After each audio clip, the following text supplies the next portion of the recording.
Welcome everybody to another edition of the Rural Alliance UK podcast, episode 404, Mocking Around the Draftmas Tree. Thanks, Ash.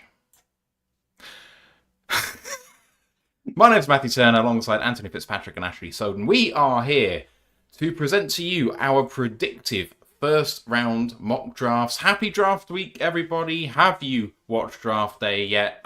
And have you watched draft day for the second time yet? Because we know that your tradition apparently has to be mine as well.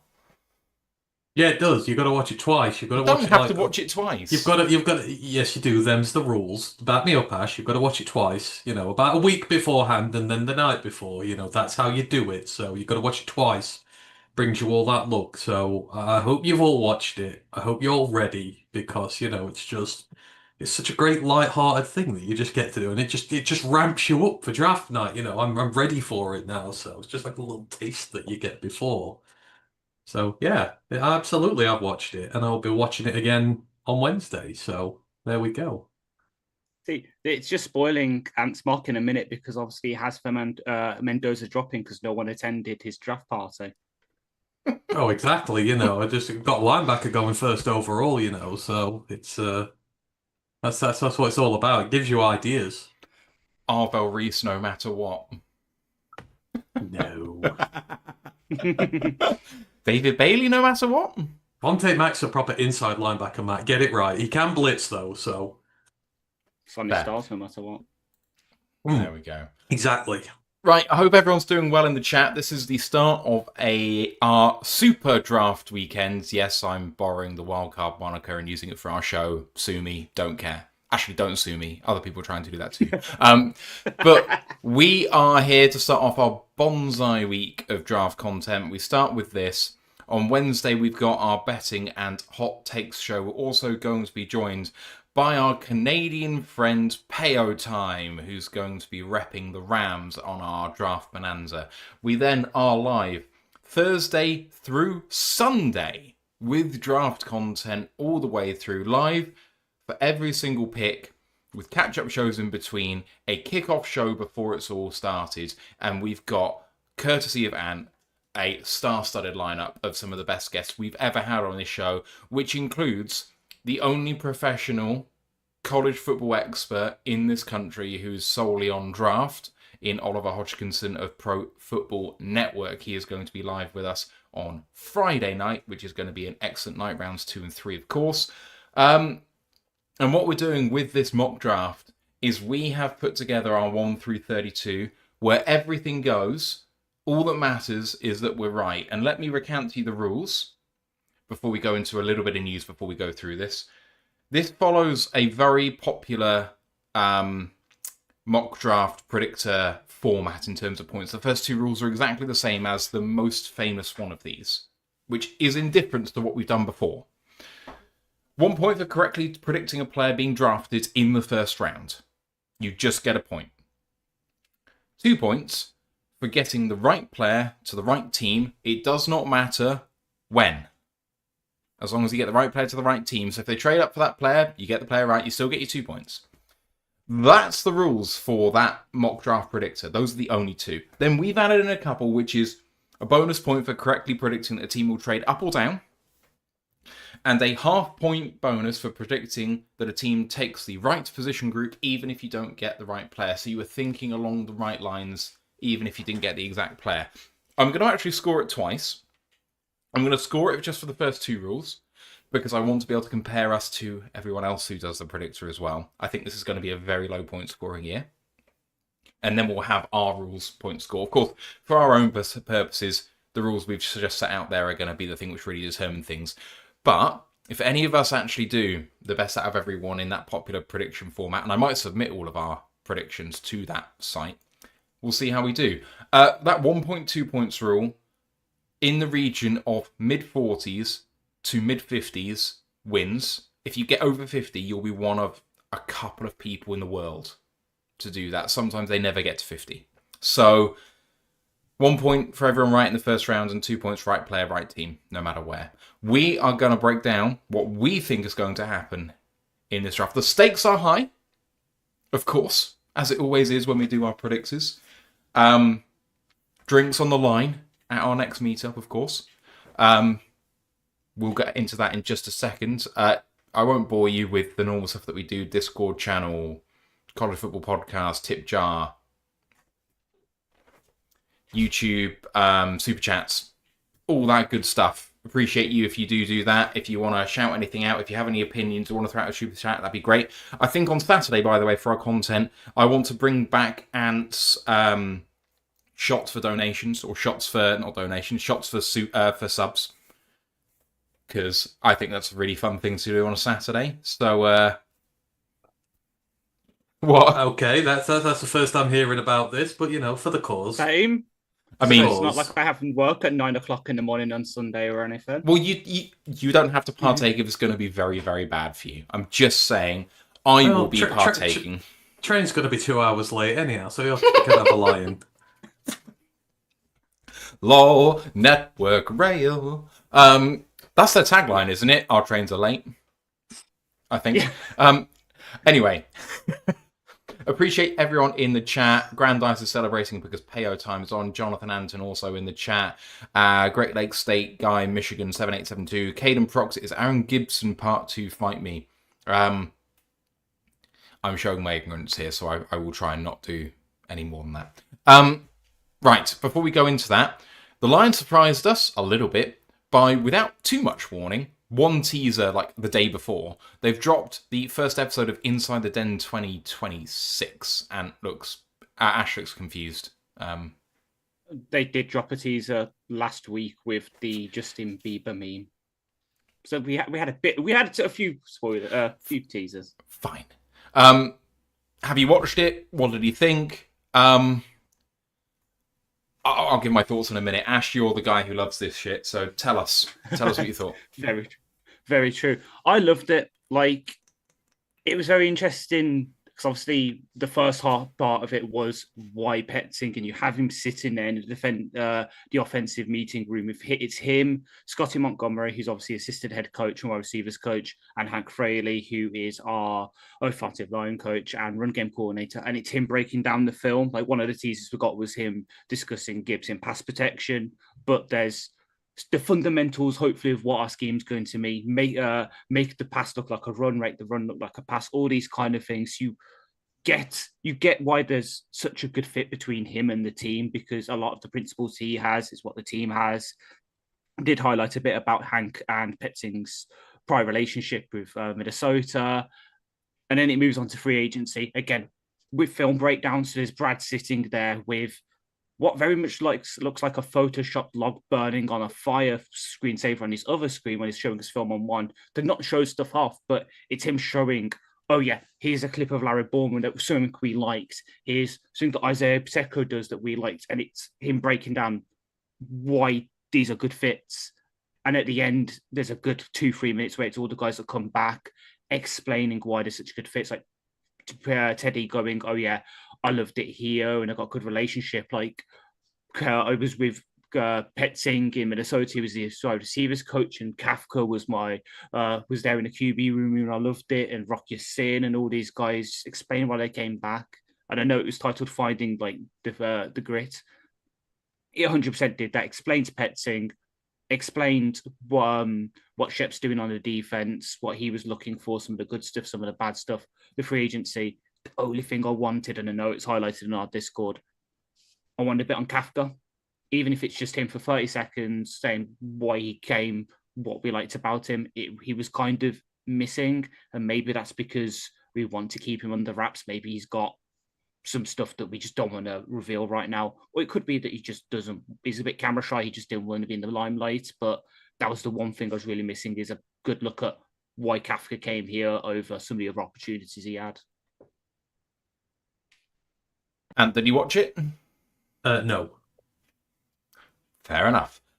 Somehow I did not think so. For myself, whilst I enjoyed it, I'm getting bored of them. A little bit. It's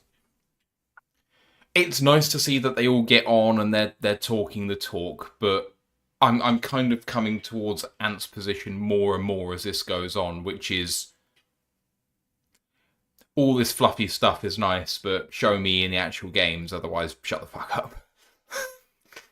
I don't know whether that's really unfair, and like I do like seeing the inside content. I would rather they do it than they didn't, because I think that the transparency that they show compared to some is a good omen. But I kind of don't care what they say as long as they're doing the performative bit. Like, it's fine, but I kind of don't care what they say anymore. Like, prove to me it's working by winning games. Yeah, Ant is nodding for those on the audio pod. Right. I'm being schooled on Aaron Gibson, who was the Lions' 1999 first-round pick, who was cut in 2000, which is not ideal. As far as I can see... What? At least it's not Isaiah Wilson. We traded up for him as well. Okay, that makes sense. Okay, that maybe that's the equalizer to Wilson getting cut and decided to flop a rap career in the second year. We traded up to 27 from 39, giving up 72 and 142 to move up 12 spots, which is not terrible value as a trade in isolation, but then to cut him the year after he's drafted, it's not ideal. Anyway, and then he went to play for Chicago and actually played a full season, the only season he was healthy. After Dallas. He went to Dallas first and then... Yeah, anyway, never mind. Did we have anything else to mention? Lions had their first day of off-season workouts today. That is April 20. The Lions social media admin letting the players send tweets from the team's X account. So I have not read any of them, but Ash is the guy who loves this stuff. Has anything interesting happened? Yeah, there's a couple. So I know Tyleek was on there saying 91 and 93 season, which got everyone confused because we're like, we don't have a 93. And then with Hassan, helpfully, Ahmed Hassanin revealing he's got a number change. He's now at 99. Helped because right next to him is Tyler Lacey, who is on a new 93. So that was a fun little period on Twitter for 2 hours trying to find that out. But yeah, also Hassanin changing his number to 99, which did lead to some very good jokes in our Discord. Please join, especially I do back myself up here. A very good reference to 99 Luftballons by me with the whole Germany thing.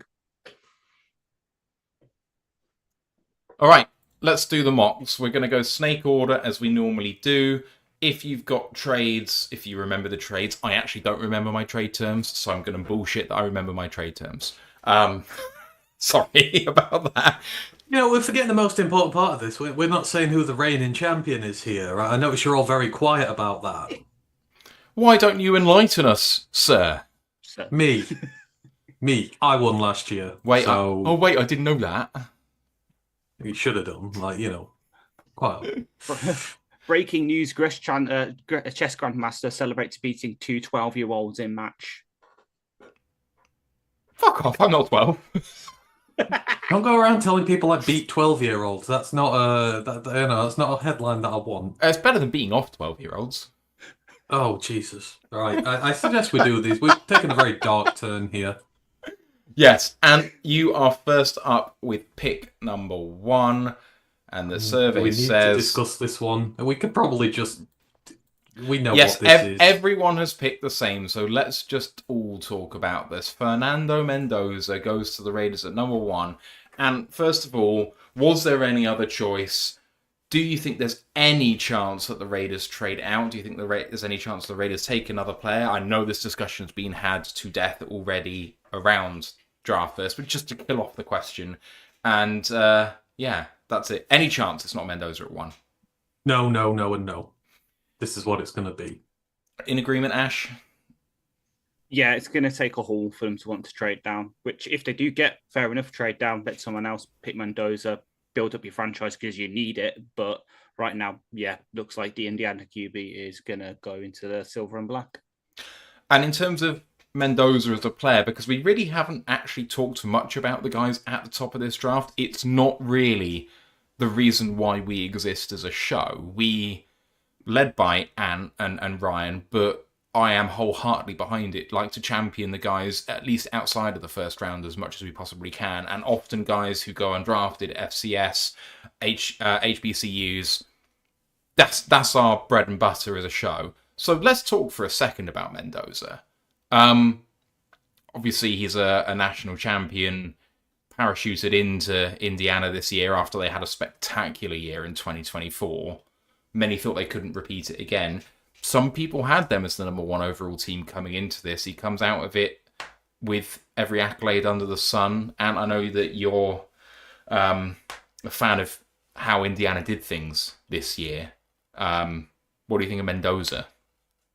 He's a very worthy number one overall pick, I think. He's got all the tools and traits that you want from a guy you're going to be picking number one, and most importantly, he's got the clutch gene in him, which is what a lot of these other QBs this year don't, hence why he's not going there. You know, when a lot was asked of him under the harshest of circumstances, he delivered the final drive against Illinois, the final drive against Penn State, the Omar Cooper Jr. catch, which was an absolute world blinder. One of the best throws I've seen in that situation. One of the best pieces of commentary ever as well. Yeah, yeah. It's just the ball was put where only Omar could get it. It's a fantastic catch, but we said before that drive, so watching it, this is what a number one pick. This is a drive where they'll convert it. You know, this is where you see his talent show, and he led them straight down the field, and you know they won that game when probably they shouldn't have on another day. Again, the Illinois game was a great example of a game-winning drive, and then in the playoffs when it mattered,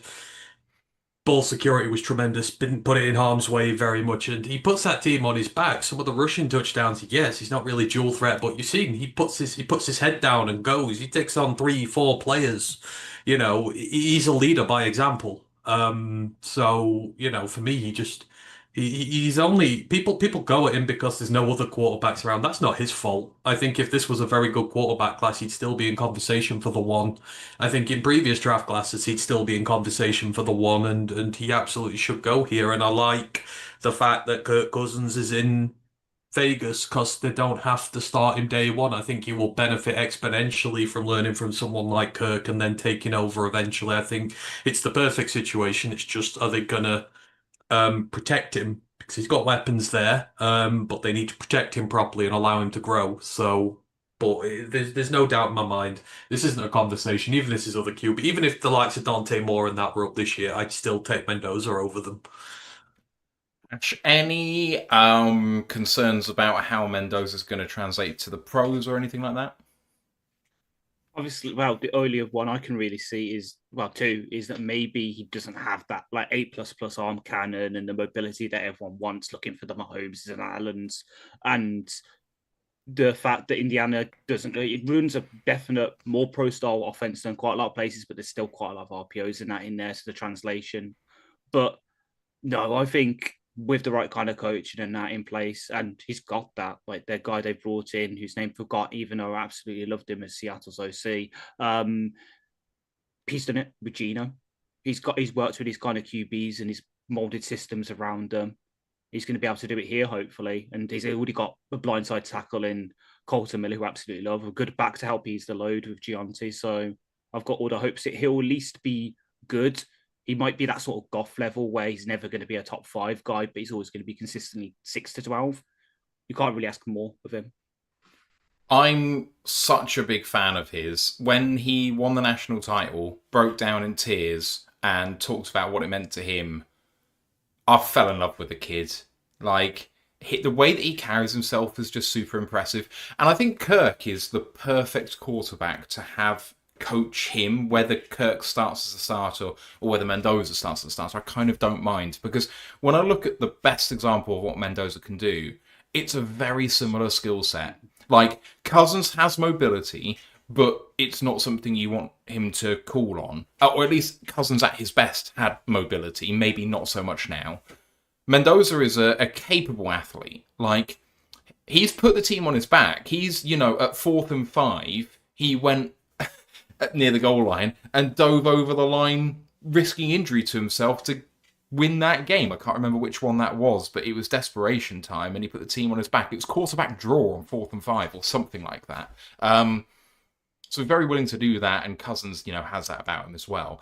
But the way that he's just super accurate with the ball, Kirk's superpower, no A++ arm talent, just a good/great arm, was he could put the ball on a dime, and Mendoza absolutely does that. In terms of the RPO stuff, I think you underdo that a bit, Ash. looking at all the previous like number one picks, even the ones that came in as pretty RPO heavy guys like Caleb, like Trevor, Mendoza outdoes those guys in terms of RPO rate by quite a considerable margin. So even though the rest of it's quite pro style, that bit is going to be interesting. But maybe Cousins is just asked to run that offense in that exact style, so Mendoza can just fit into it like a glove. I hope that's what they do for him. I think the bust rate is moderate. He's a quarterback. You know, it's going to be reasonably high anyway.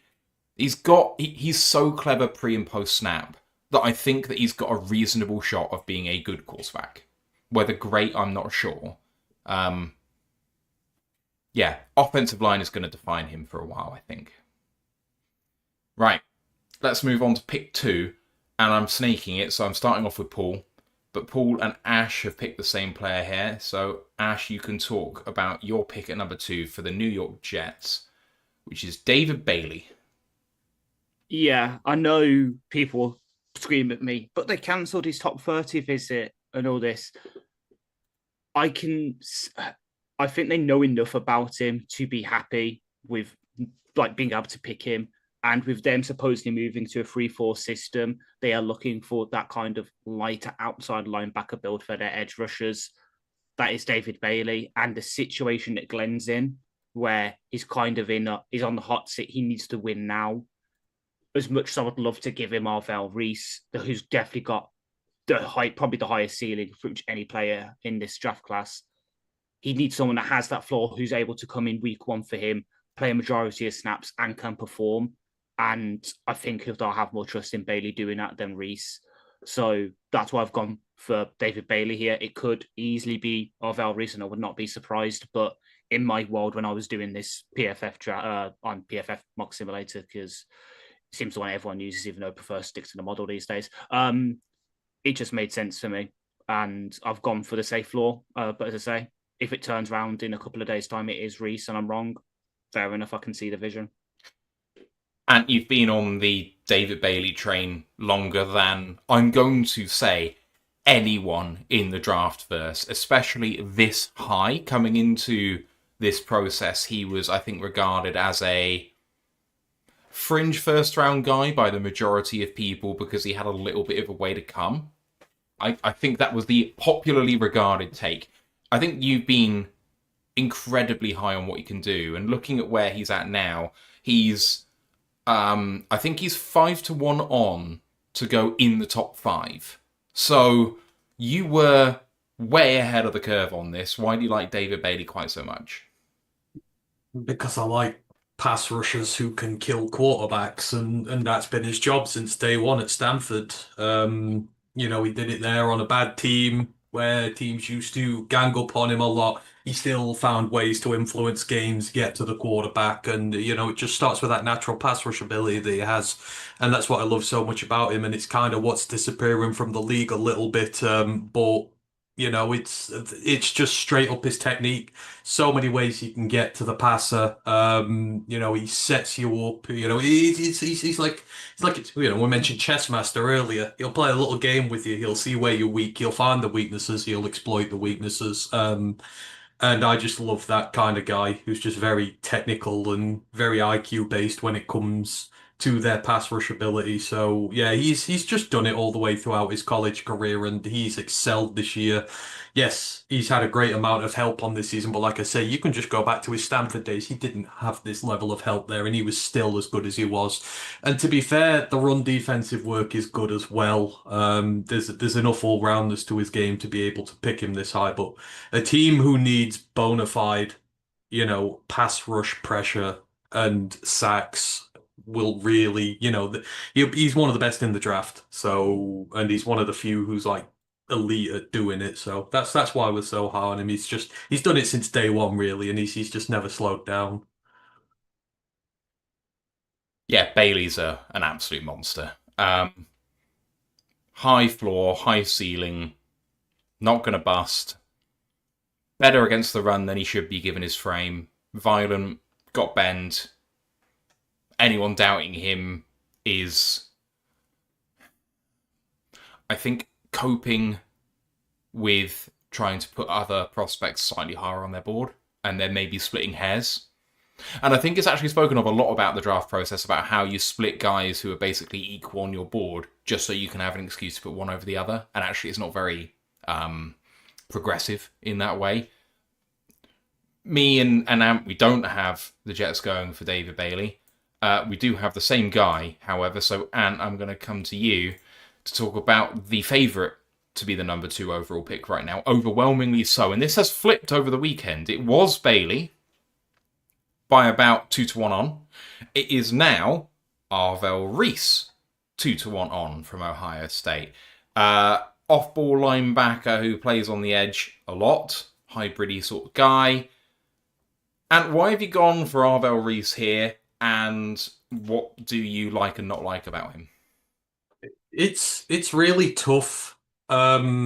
This one is because I don't know entirely what the Jets are right now. There's a lot of things that would, because again it is a toss up. They've been traded. Depends on what you want. Bailey is more pro ready. Reese is less pro ready but has a higher ceiling. Bailey is a straight up pass rusher who you will play on the edge and will do that for you every day of the week. Reese has positional versatility and can work in different fronts, and you could do a little bit more with him. So it's all about what do you want as a head coach, and you look towards the head coach. And we know Aaron Glenn very well, and we know that Aaron Glenn loves positionless players. He loves guys who are very versatile in what they can do, who he can move around the chessboard. You know, he did it with his DBs all the time. Not saying it was the greatest plan in the world, and to be honest, I hate it. I don't like it whatsoever. It's just when you look at the two players, who has the versatility that Glenn is more likely to covet. The only counterpoint I have to myself there is I don't think Aaron Glenn has any power whatsoever in what's going to be said in New York, given how shitty a year they had last year, and he's probably on a real hot seat right now. So it's probably all about what Moogie wants. And to be quite honest, I don't really know what Moogie's preferences are for football players, but I'm just going to hedge towards the bet that they will give Aaron his input into this, and he will want the guy who can do a little bit more, even if he's a little more green. But if it was me, I'd take Bailey 100 times out of 100. I don't even really like Arvell Reese that much. I think he's been in a front seven, which has been absolutely dominant when you're playing with Sonny Styles, Caden McDonald, Caden Curry, all these guys. It's great to shout, great to shout, and he's only had 1 year as a starter as well. So, you know, again, don't like guys who've just had 1 year of starting experience. It's really, really, really raw, especially for a number 2 overall pick. But yeah, I'm just going between what I know the head coach likes and the two choices he's got. If I'm wrong, I'm wrong, but that's why I did it.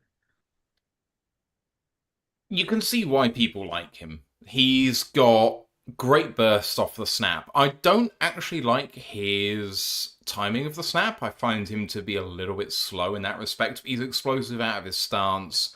Backside pursuit's really, really good. The way he converts speed to power is really exceptional for someone of his size, which is light. Like, he is someone who people want to put on the edge more often than not to get the most out of him. And he is so much lighter than you would like someone to be at that stage. Like, he's kind of built a bit like a slightly taller James Houston. And you know what? He's got wicked bend. The ferocity he plays with is nothing like Houston. Houston was a pure speed rusher. Reese legitimately can bull rush, despite the fact that there's no way he should be allowed to do that, given how big he is. But put him against NFL left tackles, and let's see how it goes. My fear for him is that, okay, he can play as an off-ball linebacker, but he's not an amazing off-ball linebacker. Like, he's fine. He's good. He'll be fine. But I'm not sure as a pure linebacker he'd be a high first-round pick. He might sneak into the back of the first round if he was a pure off-ball linebacker. As an edge rusher, violent, explosive, exciting to watch. Will he translate? Because, like Ant said, he's got some work to do. As a pure edge, I'm not sure he's the top half of a first round pick. Put both together, what a tantalising prospect you have. You don't know where he's going to go and all this sort of stuff. And his ceiling is very, very high. There's no doubt about that, but it is a projection. And it's a projection. Is he a liability early? Like, how often does he actually see the field early? Is my question. There's no qualms with putting David Bailey out there day one.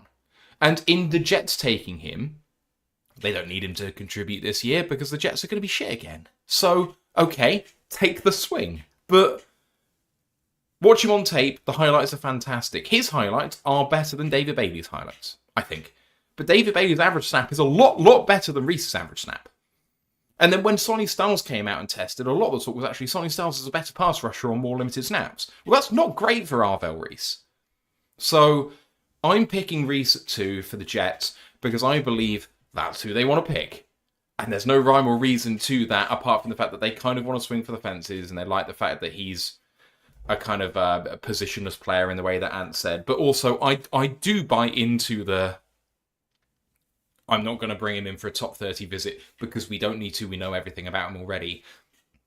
I was listening to Locked On NFL Scouting today, and their point on it was, Kyle Krabs said, if he's going to be your pick and you don't need to run any smokescreen, bring him into the building, get him working on the playbook.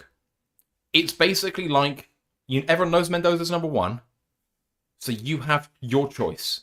So you don't need to do any smokescreen. Get him in the building, get him learning the playbook.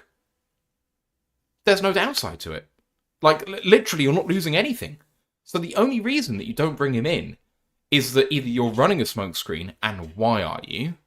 Or he's not your guy for David Bailey. So it has to be Arvell Reese. And I don't really see any other way. Unless the Jets somehow trade out of this pick. That's the only other thing that makes sense. And I think you're making this unnecessarily complicated. It's very simple as David Bailey is a very simple evaluation. Go kill quarterback. I go kill quarterback. That's what he is. He's a very simple evaluation. You don't need to be too... And besides, you can send your playbook to prospects. You don't need to have them in the building to learn your playbook. You send them playbooks through the mail and they learn the playbooks. That's what you do with interviews. Have you read the playbooks? The playbooks will have been out there before the combine.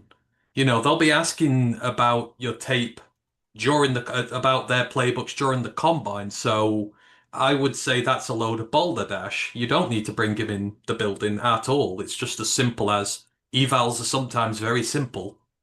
So, you know, I do genuinely think it's just a case of do you want someone now or later, and what do you want really, and it's personal preference. That is literally it.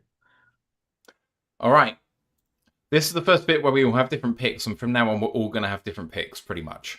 Almost. There are a few where we've coalesced. But we're going to start with Ant, and since it's just one of us on each one, I'll be a bit more brief in the questioning. Ant, you've gone for a trade, and the Giants select Sonny Styles. What's the trade? Why Sonny Styles?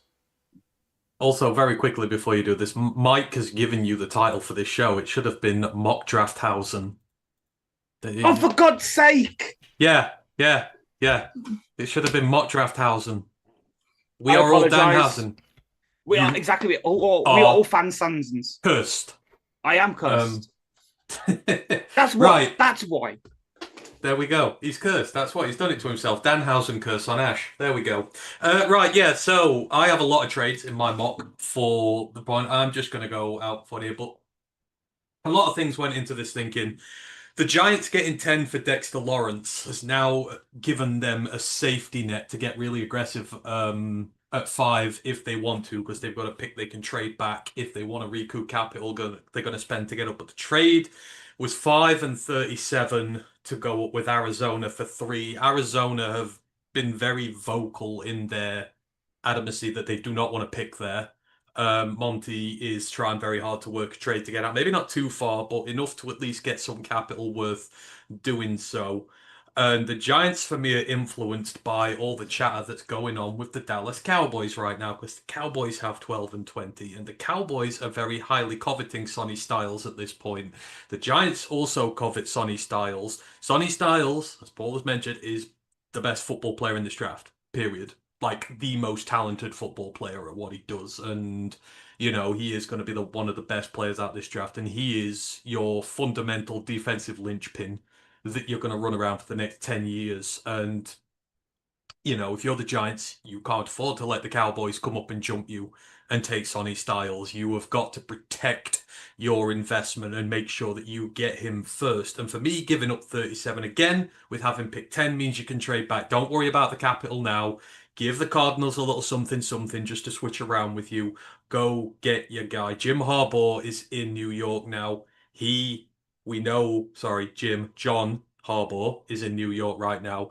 We know what both Harbaughs like to do. Both Harbaughs run, and he said this himself, John Harbaugh. He's bringing grit to New York. He's going to build a steely backbone to that defense that, you know, he has used with the Baltimore Ravens for so many years. You got to get a tone setter. You got to get the guy who's going to lead your organization for the entirety of your tenure. Sonny Styles is that guy. He's the most talented player in the draft. And yes, positional versatility, all that crap. This is a draft that's not got many great players in it. So you make damn well sure you go and get him. So for me, they're going to lock him down. Sonny Styles is just amazing at what he does. Again, versatile guy. If you want to drop him at safety, play him at linebacker. You can bring him up to the line a bit. But most importantly, he is... Every time I watch him play, or every time I watch Ohio State play, he's around the ball. Like every time you're trying to focus on somebody, you're always coming back to Sonny Styles. Always, no matter how hard you try and ignore him, and that is a special player. And he will bring a huge backbone to New York. So yeah, Sonny Styles at number 3 to the New York Giants to ward off interest from the Cowboys. Every time we mention someone new, I'm going to throw it open to the other guys just to talk about that player. Then when they crop up again, it's just going to be about fit rather than the player themselves. So, Ash, Sonny Styles, talk to me.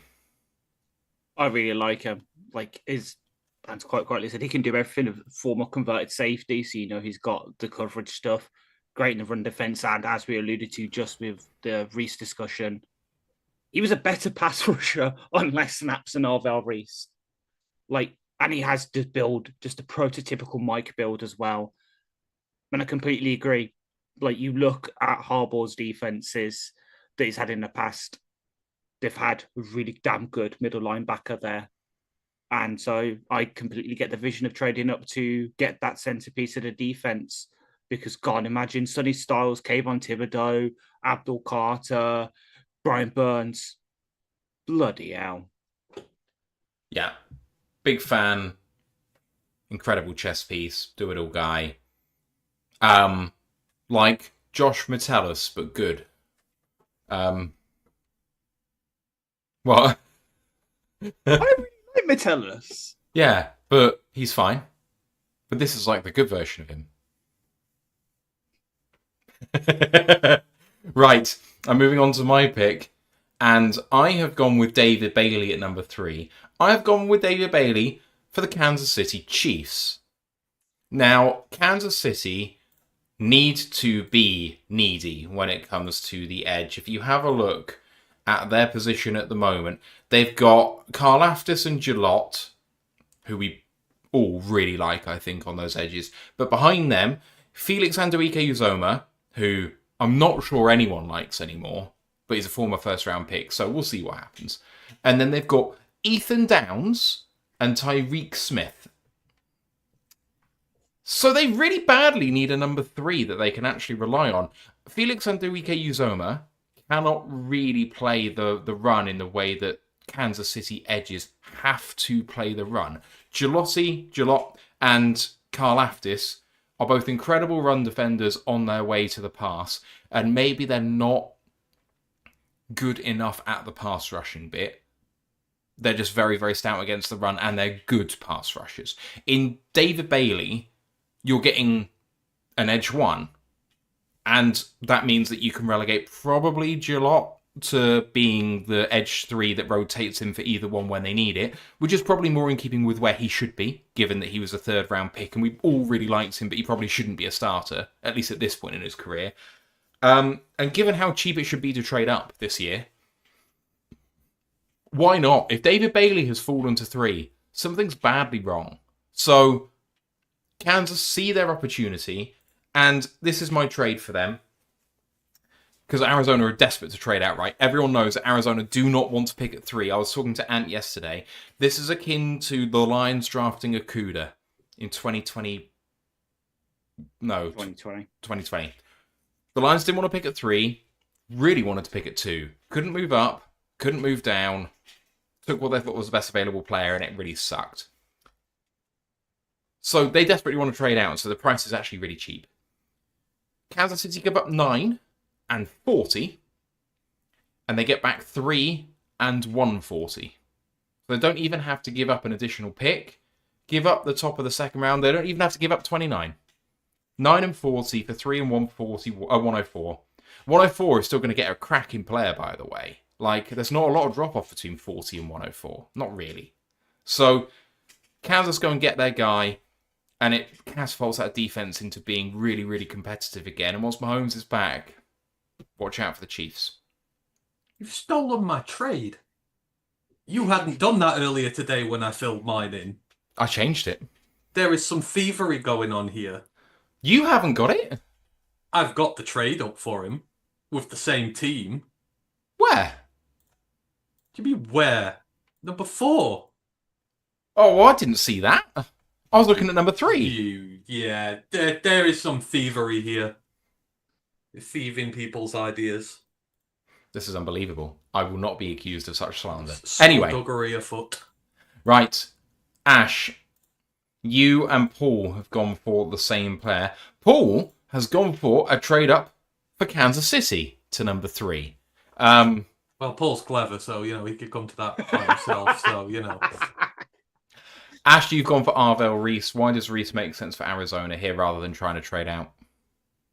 So, what we just discussed with Reese about how he's a project player and that, I can see LaFleur and Monty Alsafront just being like, okay, this is year 1. We know we're going to be shit this year in our division because you've got the Rams with their MVP quarterback. You've got the Seahawks who just won the Super Bowl. You've got the 49ers that if they can work out their health problems, they'll be good. The Cardinals can self-reflect and know this is a redshirt year for us. This is a year 0. You're not a year 1. So they can afford to take a project player like an Arvell Reese. And you look at their edge room. Yes, they've got Josh Sweat, who they paid a lot of money. He supposedly wants out. Their number 2 is Robinson, who they got a couple of years ago, who is very much, and we all know how much I like these kind of players. So, even when I'm ragging on the pick, it's bad. Who is very much like a Josh Pascal, where good run stuffer, can crusher, doesn't do much in terms of the pass rush. They need someone to go affect the QB in a division where they're playing against the Super Bowl MVP, the regular season MVP, and Mr. Irrelevant, who's paid too much for being in a QB-friendly system. They need a pass rusher. Reese can be that. They can afford for him to have the bumps on year 1, and then year 2, with a bit more capital behind him, with a bit more investment in the team, they might be able to turn around and do a Seahawks, do what the Bears did this year, where they have a good enough team to capitalize on the 4th place schedule and really contend. So they take the project for next year, knowing that they can almost take the lumps this year. Fair. Right.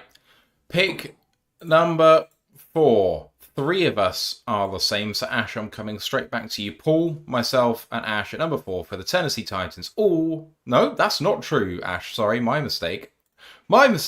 Didn't see that. Whoops. Anyway, I and Paul have gone for Jeremiah Love, and I cannot spell Jeremiah because he spells it in a weird way. Exactly what I was about to say. I don't know who this Jeremiah Love is. He's not the one that's in this draft class. You must be looking at a UDFA. Jeremiah Love. Right. Tennessee Titans. This is the betting favourite at number 4. Jeremiah Love, running back, Notre Dame. He is the 5th generational running back to come out in the last 6 years. So is he really generational? Don't know. Don't care though, because do-it-all running back probably needs to improve in pass protection. He's a trier, but he's not quite there yet. But great as a receiving threat out of the backfield. Route trees are a bit limited, but so is it for most running backs. But he has home run speed, absolutely electric, really great contact balance. Good between the tackles, or on outside zone. Scheme versatile, home run pick. Hate the pick for Tennessee. It's not the right time for them. A bad team should never take running back this high. But this has been the rumour for a long, long time. The only thing that could scupper it is the rumour that came out today, which I think is complete smoke and no fire, which is that Arizona might want him at 3. I don't believe it. I just don't buy it at all. Tennessee are not ready for this, but not all general managers are good. And that's okay. For the Lions to get better, other teams have to make bad decisions. And here we go. They're not going to regret drafting him until he's gone. And it will happen at some point. Anyway, I've mentioned Jeremiah Love, so I'll throw it open to you guys. Ash, Jeremiah Love, what do you think?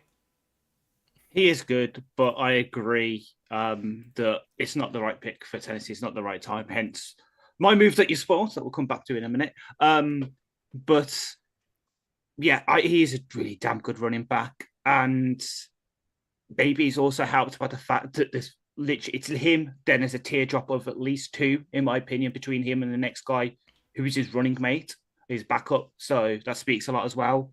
If Tennessee do decide to take him, I can see why. Get Cam Ward, a proper running back, because Tony Pollard, you're good, but you're a number 2. You should not be a number 1 in any system. That's why the Dallas Cowboys were so insistent to get rid of you when you finish your contract, because they couldn't trust you, and they went with a guy who tore his ACL, and now suddenly they're back to being a good offense. Lighten Ward's load, lighten Pollard's load, and yeah, it sells them jerseys with their new lovely jerseys they've got. And are you a fan of Jeremiah Love? I love Jeremiah Love, but I think the idea of picking him here is stupid, and I'll stick to my guns like I did with Jonty and the Raiders last year. It was a king. Everyone said, "Oh no, that's the pick they've got to make." He's generating, it's like the Raiders are rubbish. The Raiders need trench help on both sides, and you're going to sit there with a top pick and you're going to spend it on a running back. I would say the same to the Tennessee Titans. You're rolling out Dan Moore Jr. as your left tackle. You've got, with no disrespect to JJ, very little on the edge. You've got some good D tackles, but you've got some serious trench problems you've got to fix. And you just already happen to have 1,000-yard rusher on your roster. And yes, it's a contract year for him, but at the same point, it's not like you don't have any running backs. Ty Spears is a more than serviceable backup who will do you really well going forward. And then you've got guys like Khalil Mullins and that down the roster. Like, you are not short at this position. You're not a generational running back short. And I think generational is too nice a term for him, but no, it's just completely the wrong pick here. But, stupid organizations do stupid things, and the Titans have been a bad organization for a while now. But I just can't see Robert Saleh, a defensive mind, allowing them to take a running back at 4 when he's got a defense that needs fixing and he's got an offensive line that needs work on it as well. But who knows? But I love the player, but it's absurd that he'd be going here. I will. Hence why I've not got them picking here. I will and forever be a Ty Spears fan, and I hope that when he is jettisoned from there, that he finds his way here somehow. I would absolutely adore that. Ash, I mistakenly said you were picking the same guy, but I just kind of must have skipped over yours. You have a trade. You're taking a guy we've already talked about in Sonny Styles. But why on earth do the Dallas Cowboys have to trade up this far? Aha. Partly because of what we just mentioned with his fit in New York. And we know what Jerry can be like when he loves a player. You look at the Cowboys linebacker depth chart. It's to Marvion Overshawn. And basically, fuck all else. You've got Shamar James is listed as their starter right now on ESPN at the other linebacker spot. And then they've got Justin Barron and Maris Louis Fowl behind them. They've only got 4 inside linebackers. They need another one. Jerry, supposedly there has been a lot of stuff out there that the Cowboys want to trade up for Sonny, preferably in front of the Giants, because they know they like him as well. And so they get it with Tennessee because, as we've just mentioned, it's not the right time for Tennessee to pick a running back for me. And they need some trench help. And they see that Dallas want to come up, so they get some picks. I'm going to be honest, I did this on PFF and I just forced through the trades because CBA working that out. So Dallas trade up with whatever need to that makes a good trade for both sides, and they get their inside linebacker just to really fix down their defense because they need it. If they had a better defense last year, we might not have beaten them. So they look at that and get their centerpiece Mike that they haven't had for a good couple of years. And to finish off pick number 4, you also have a trade up. You've slightly betrayed who and why and who for, but just talk to me about it very briefly. Kansas City trade up to take David Bailey at number 4. Yeah, Chiefs had 21 sacks last year, and that was it. And it all revolves around Chris Jones. You've got to find him some pass rush help here. And the thing that really makes Bailey stick out, they need a speed rusher. They need a speed rusher who's an expert at getting to the quarterback, and that is David Bailey to a T. He's one thing they just don't have on this roster, period. This is not about getting an edge 3 or 4 from. This is about getting a bona fide edge 2 who could be the fully fledged guy when Karlaftis is done. They need speed, they need sacks, they need to pay to go get it, and they are still in a window even though Mahomes is injured right now. I don't think you sit and wait for whatever's left there at 9. I think you go and get the guy. You've still got another pick. They give up 9 and 40 in this scenario for it, so you've still got your second first round pick to do with what you want. Again, that can allow you to be a bit more aggressive because you can recoup the capital if you need to. But yeah, they need someone like David Bailey absolutely critically. And yeah, you don't sit and wait for him. You go get him. All right, we're an eighth of the way through the draft, and I just want to chat to the live chat. Hope you're all doing well. If you've got any thoughts about our picks, if you think we're completely deluded, if you think that we're doing really well at this point, would love to hear from you. Just to want to take a moment to talk about our draft content once again for this draft live through Thursday through Sunday. We've got a kickoff show on Thursday afternoon, followed by being live throughout day 1. A catch-up show on Friday morning about round 1. Then day 2 live. A catch-up show in the morning after for round 2 and 3. And then live for day 3 before rounding off the whole draft with a catch-up show on Sunday morning. We also have a betting and hot takes show, followed by Payo time, repping for the LA Rams. Payo, our friend from Canada, will be on Wednesday early evening Eastern time. So we hope you can join us for all of that. If you have any questions for any of our guests, if you want to focus on a particular team, then by all means do submit some things to us. We have got an incredible array of guests, all thanks to Ant for the incredible work he's done in arranging all the guests that we have. We are pretty damn close to having a guest from every single team, plus a few other special guests too. So watch out for socials. We'll be letting you know who's going to be coming on and when, as soon as it's written in pen. A lot is written still in pencil at the moment, but we'll be putting up the times and the people at the very least on what day very, very soon. And we're coming back to you at pick number 5, and Arizona have traded down from 3 to 5 with the New York Giants. They're now here. Who are you picking at 5 for Arizona? So I'm taking maybe the low-hanging fruit, but the one they are associated with at 3, and I know the injury stuff's out about him today, but I've still got Francis Mauigoa going to the Cardinals, and they've got an extra pick in this case, which is good for them. I think they don't mind taking him here, but they are one of many teams who need a new identity. The Cardinals have been down in the dumps for years now. They're obviously rolling with Brissett next year, it looks like, or maybe Ty Simpson, who knows, but you're not competing next year, not with the Rams, the Seahawks. You're rebuilding your team. You need to give your team an identity, and you need to start it by rebuilding that line. Your current right-hand side of that line consists of Isaiah Adams and Elijah Wilkinson. That's not good enough. That's not going to protect whoever's under center for you next year. It's probably going to get them killed. Mauigoa is young, true junior, so he's going to be with your team for a very long time. He's a 3-year starter as well, started ever since there. Highly experienced, team captain, tone setter.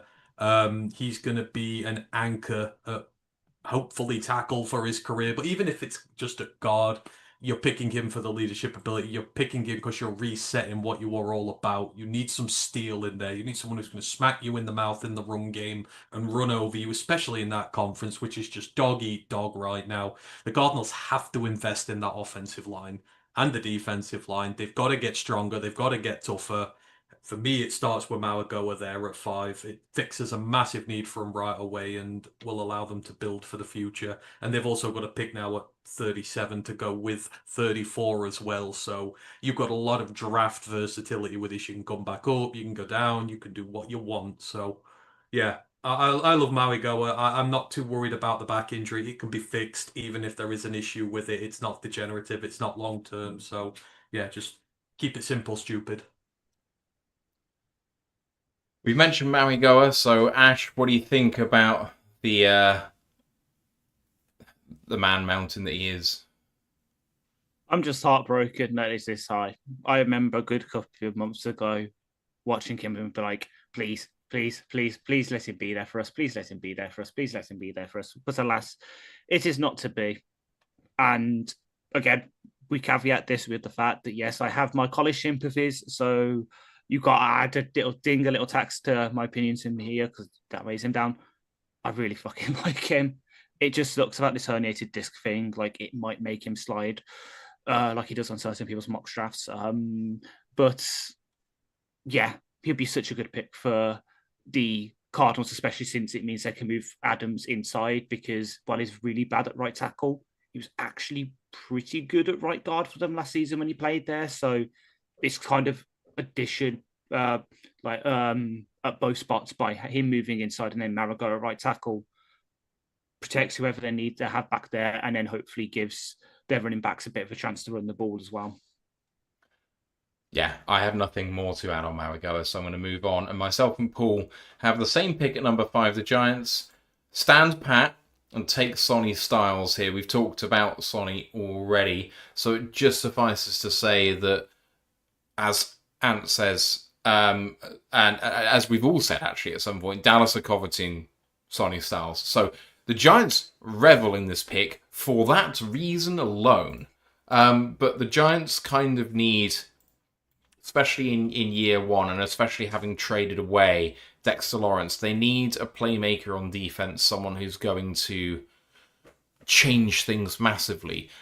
They've just brought in Tremaine Edmonds to play Mike. In Sonny Styles, then, you have an instant starter at the weak side, where maybe that's not even his best position, and maybe he should be the long-term Mike, but the fact that he's a chess piece that you can move everywhere, the Giants suddenly, alongside the fact that they have Abdul Carter and Brian Burns, then have 2 excellent linebackers as well. And I think that the Giants are going to be pinching themselves that they find themselves in this position. In some ways, even though I'm one of Dexter Lawrence's biggest fans, coming away with Styles and having that on their defense too, they might actually find themselves slightly better, especially if they can get someone to shore up the nose tackle position, which they badly need now, but never mind.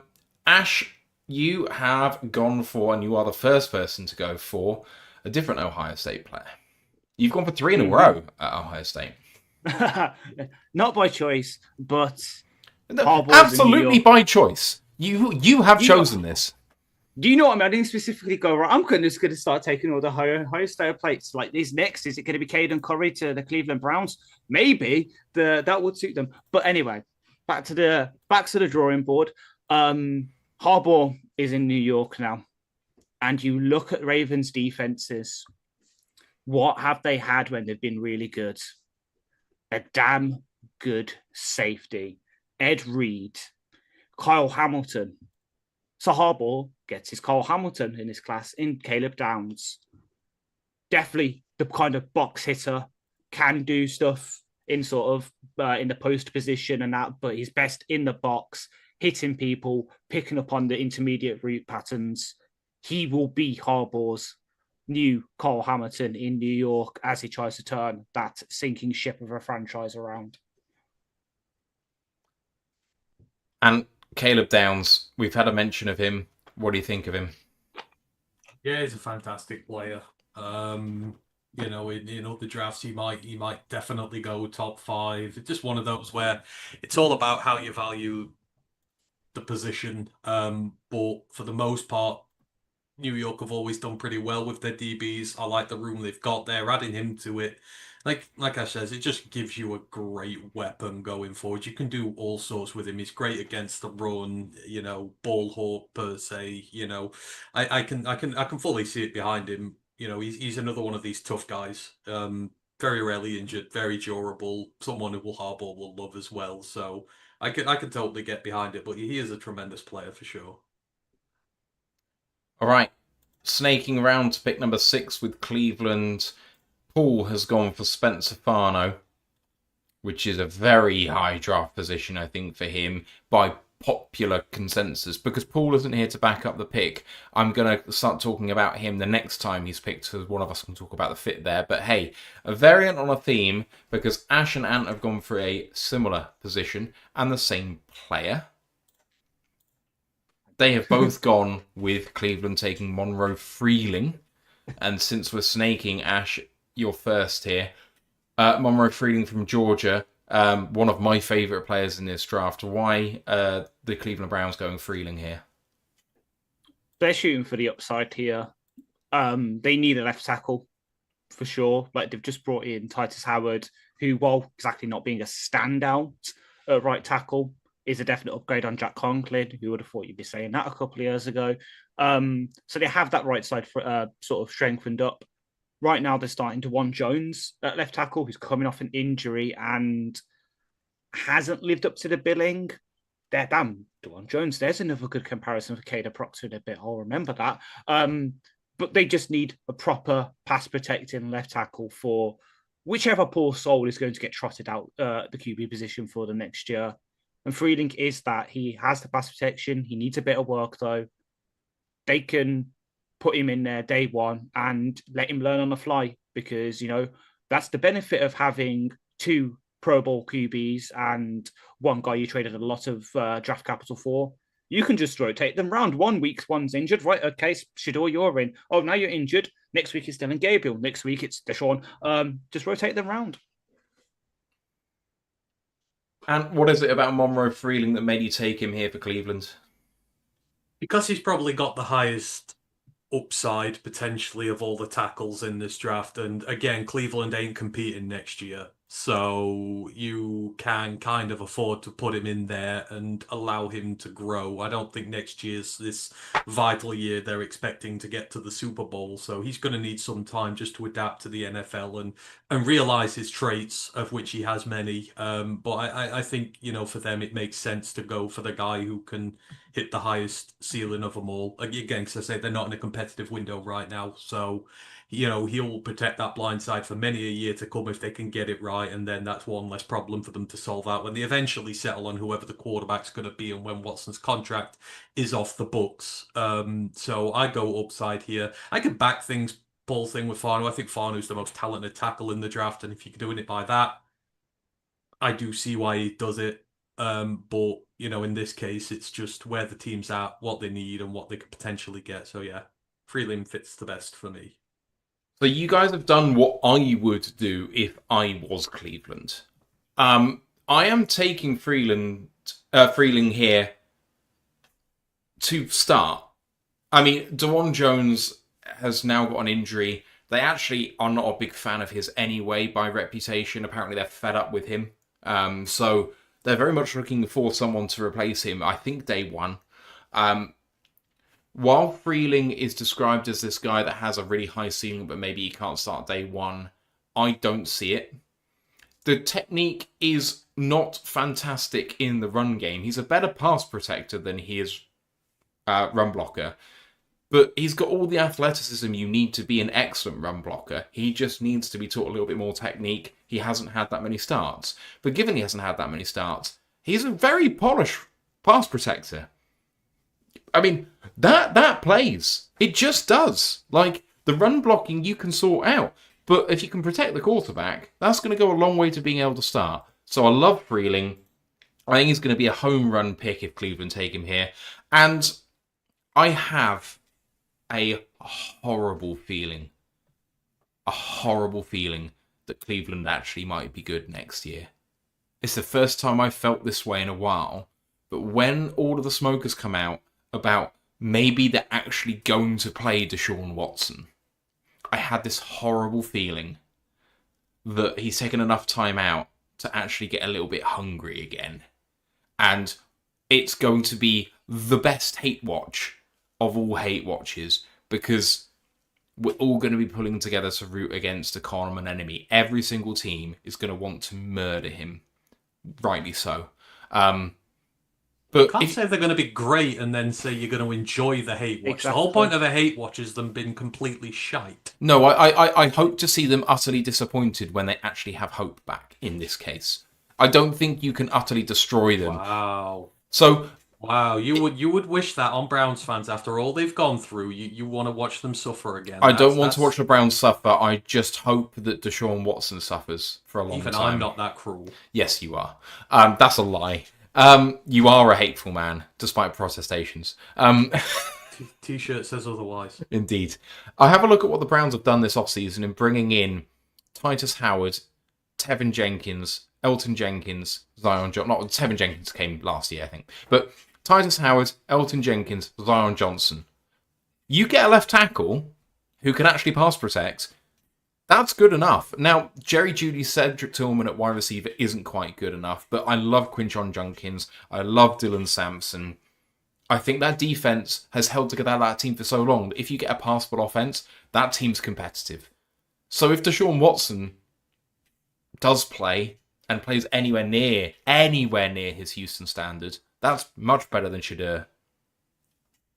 I think they could be low-key competitive in a division which is low-key bad. It was bad last year. Like, no one wanted the AFC North. Like, they were literally falling over themselves to lose. To the point where Pittsburgh got another fucking winning season, right? Didn't they? They did? I'm sure they did. Or maybe they didn't. I don't know. I can't fucking remember last season anymore. I think they went 8-9. Oh, maybe it was 8 and 9. I don't know. But, like, no one wanted it. So, yeah, it feels like Cleveland have it there for the taking if they want to make the worst choice ever. Anyway, moving on to my pick at number 6. I have a trade. And I have Caleb Downs going here. And I have the Dallas Cowboys coming up to get him. Now, Dallas really wanted Sonny. But they couldn't get up to 3 because Kansas City beat them. They couldn't get up to 4 because Tennessee are awful and want to take Love. Giants ain't making that deal and revel in the fact that they've taken the player that Dallas want. And now Dallas panic. Dallas wanted to trade up to 6 for Styles, but what they really, really need is a defensive playmaker first and foremost. If you have a look at their team, they're actually pretty set as starting safeties with Malik Hooker and Jalen Thompson, both of them paid a solid amount of money. As Ash rightly said, they don't have a huge amount of inside linebackers. Well, don't play with them then. That's okay. Play a 5-1-5. Play a 4-1-6 as a huge amount of your snaps. Get as many pass rushes as you can on the field. Play overshown. And play with 6 DBs. Because you can have people like Siobhan Ravel, now a year removed from his injury, I believe is going to be a good player. Deron Bland has shown bits and pieces. I really like Kobe Durant. Malik Hooker and Jalen Thompson is fun. And then you stick someone like Downs into that. That's 6 DBs that hopefully you can rely on if you're a Dallas Cowboy. But suddenly you've got someone like Downs who can do everything. And in that way, they become so difficult to predict about how their defending plays. I just think that, yeah, you could go linebacker, but if they're not here on the board, you get someone in Downs who's regarded maybe as the smartest player in the draft, as in terms of pure talent, maybe the best of all of these guys. Dallas aren't afraid to go and get their guy. In terms of the actual trade terms, I have them trading 12, 20, and 92 for 6 and 39. So they go up 6 in the first round, 19 in the second round, and give 19 from the second round.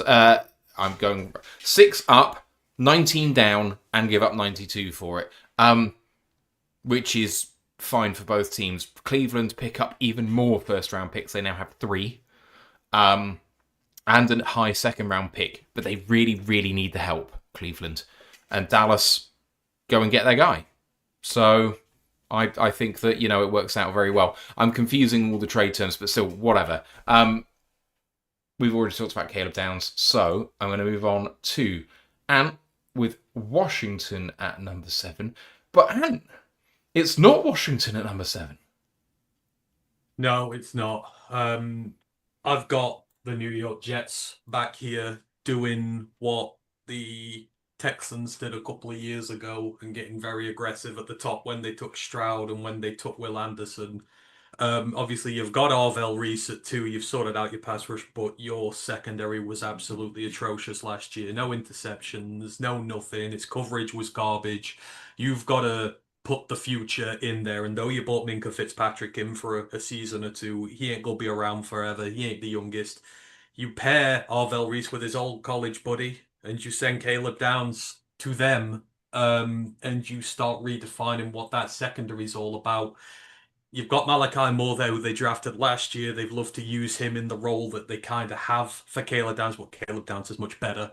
You can move him up into the box. He's going to be a great strong safety. You move him up into the box slot. You can play him at the slot. You can put Caleb Downs in there every single down and do something with him. They've invested at corner with Nashawn Wright, guys like that. But for me, putting a bona fide blue chip guy like Caleb Downs into that defense along with Arvell Reese, it gives them the shot in the arm that they need, because it's just been a terrible unit for them for some time now. And as I say, that the secondary has to get better. So I'm getting really aggressive. I give 16 and 33 to go up to 7 with Washington. Washington don't have many picks in this draft. I fully don't expect them to pick there. I think it's just 5 overall. They need extra capital. So I think they quite happily do this trade.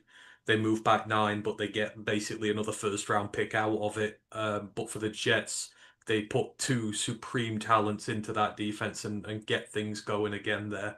I do like the fit of Downs. I think he'll fit a Jet perfectly. So, yeah, I've got New York up. Caleb Downs is going to be the guy. That's 2 in the top 7 for them. I love that move for the Jets. I think that makes the world of sense, and I'm kind of annoyed that I haven't done the same thing. Ash, do you feel the same way? That feels right. Yeah, we just said about Harbour liking those kind of safeties. Brian Branch, plain and simple. It's Brian Branch. It's Glenn's new Brian Branch. Right, my turn, and it's my turn to get spicy because I had this guy falling in my penultimate mock, and then I panicked, and about half an hour before we went live, maybe an hour, no, not quite half an hour, probably 2 hours before we went live, I thought, I'm wrong on so many levels, I have to change this. And so I looked at Washington, and I looked at their team, and I thought about all of the losses they've had recently, what the identity of that team is, who the head coach is, and what they're like on offense. And I thought, they've added Tunsil. I think I'm good on offense. What's the identity of this team? Who are they? Well, they were an incredibly good defensive line across the board, full of first-round talent. They ain't anymore. I'm sorry, but I know that you've paid one of these guys, and the other one actually has had his best season. But 3 free agent signings are their top guys at edge. In Adafe Owe, Clavion Chason, and Charles Omeniu. They've also got Dorrance Armstrong back there. But none of those guys are putting me off taking edge. Clavion Chason's your number 1? Really? So I'm taking the best edge on the board. A guy that I thought was going to fall. Because, well, he may or may not have killed a guy. But may or may not have been his fault, and he was cleared, and he has short arms, so maybe he couldn't reach the steering wheel. I don't know. Maybe that's a really dark joke, actually, so I probably should take that back. Ruben Bain Ruben Bain is going here. Washington want to have that rotation. They have a defensive head coach. That offense is sorted. I think they would actually love to take Jeremiah Love because Rashad White is the weak link in that offense, really. There was a reason why he lost the number one job in Tampa Bay. But there isn't a running back to take, and they don't want to trade up when they can just take Ruben Bain at 7. That's a good world to be in, and they can take a running back later on in the draft. But Oweh came on last year. Chason had a good year, but Bain will take Chason's spot. They'll have a bit of a deeper rotation. And Ash, you have Ruben Bain as well. Yeah, exact same thought of mine, where Dan Quinn has shown history of not caring as much about some of the character concern stuff. So I'm talking about when he was Cowboys defensive coordinator, and they took Sam Williams with his whole stuff. And yeah, they need that alpha. And the good thing is with Bain, so I know I don't personally agree with it, but some of the mock draft places now have him listed as a defensive tackle. So you can do, again, I'm not saying he is Josh Pascal, but you can do that kind of big end stuff where on base downs he plays outside, but then on obvious passing downs you can slide him inside, and then you can put your Chase on as a designated pass rusher on the outside. It just makes sense. And because, again, the teams they're coming up against in their division now, Philadelphia are pretty good on offense, always will be, it seems. The Giants, they might get back their Jackson Dart and Scatterbo neighbors when they're all fit and firing. They're good. And then obviously the Cowboys with Dak and their rejuvenated run game with Javonte Williams and CeeDee Lamb and George Pickens. They need something to affect those. And Ruben Bain can be that for them. It just gives them that little push. So, yeah, I completely agree. That's why when you're saying it, it's like, right, I'm glad I'm not also just seeing it's like putting him in here for the sake of it. Someone else is seeing the vision. And the first time we're talking about Ruben Bain, you are maybe one of the bigger fans of his as well. Yeah, he's tremendous. The exact prototype of what you want in the league nowadays in terms of he's a great run defender who has insane ability to get to the quarterback. You saw the bend at the combine. It's stupid, the bend he has for a guy his size. He's also really quick compared to his size as well. Like, he's one of those where he's not just a can crusher, he's a pass rusher. He can do both, and the league needs more of those. He should probably go much higher, but it's just how these guys are valued. But yeah, I love him. The dream would be he came to Detroit, but I just don't think it's going to happen. Final pick in this round is for Poole. He has got the Dallas Cowboys trading up for Caleb Downs. So very much on my train of thought, just a pick later. Going back to Poole for New Orleans at number 8. He has got Ruben Bain here. Ash, you have Jeremiah Love. Yeah, you look at the Saints offenses. They're Drew Brees. They've got, I'm not saying Tyler Shook is Drew Brees, but they've got a good quarterback. They can be happy there. But Kamara, the linchpin of that offense for the past couple of years, is starting to fall off. And a generational running back is falling to them. And in how bad their division is, we're talking about a division that was won by the Panthers with 8 and 9, of course, and the Saints, despite their shocking start, was still in it to the end. They could see that injection of a top-tier running back as the thing that pushes them over the edge in that division again. It could be fool's gold for them. It could be a masterstroke. But I can see them just falling in love with Love and taking him there. Right. And we've gone the same way here, so I'm throwing it over to you. The Saints at number 8. Who have you got? Yeah, they've committed to Tyler Shook. You've got to give him something to throw at. He can't just throw to Chris Olave all the time, and Olave has concussion issues now. So you want to take the burden off him and take the guy who replaced him in the rotation at Ohio State and take Carnell Tate here. 6'3", 195, your boundary receiver, but more importantly, your contested catch guy. 12 or 14 and contested catches last year. For a guy like Shook, who's not the greatest quarterback in the world. You want to give him an insurance policy where he knows he can throw it into tight windows, throw it into a little bit of danger, and there's a guy there who's going to be able to go up and get it for him. You know, it's good having like the chain moving types like Olave, but you've got to have a guy who can be your contested man, who can help you out when you really need him. And plus, he's tough to boots. He's going to add a lot of steel to that Saints offense. And quite frankly, outside of Olave, they got nothing. They could go for a receiver later on, but I think while you're at the top, while you've got a little fight going on between some of the really top end players in this draft, you take. I mean, I don't. He's not my favorite receiver, but he's the receiver that the Saints need for me in terms of the body type. A lot of the guys they've got in that depth are smaller, slottier type guys. They do require someone to man that perimeter for them. So I think Cornell Tate fits really well there. Him and Olave should be a great pairing for Tyler Shook. Give him at least a chance to survive. I'm having a look. So I obviously picked the same player. I'm having a look at the depth chart, as you've kind of alluded to there, and about the Saints at wide receiver. And at X, at X, they have as their starter, according to our lads, a guy that I'm not sure I've heard of before. What? Yeah.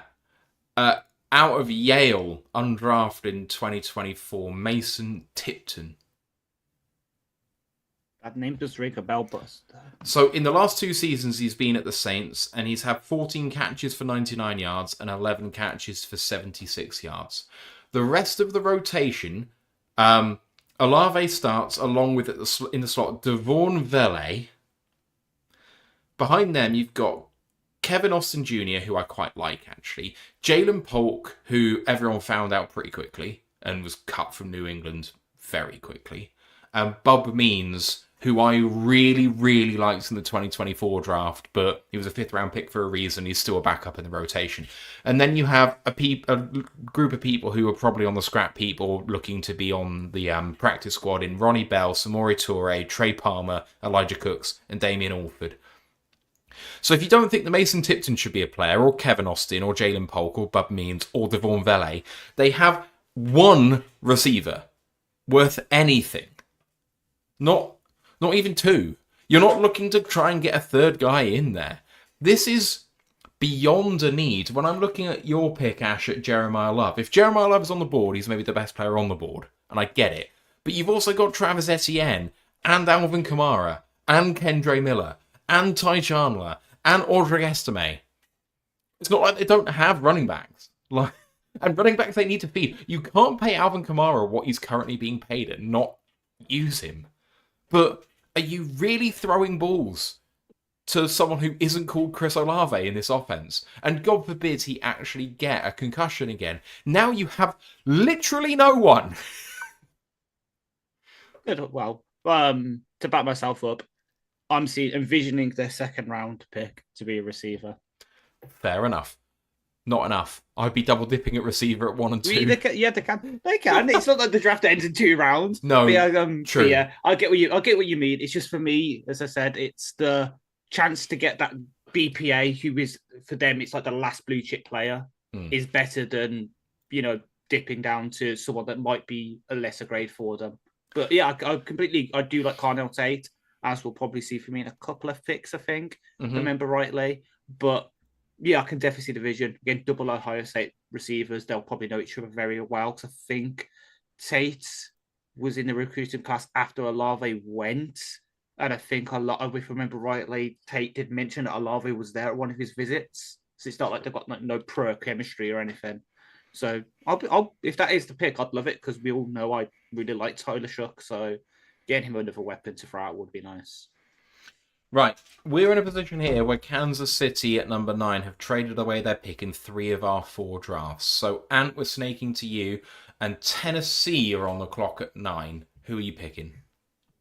They get the guy everyone traded to him at 4. Jeremiah Love, I've got him going here, probably the latest ever, everybody, but I just don't believe the smoke screens that everyone is saying is going high. You look at all these teams after, in needs of tackles, Caleb Downs, Ruben Bain.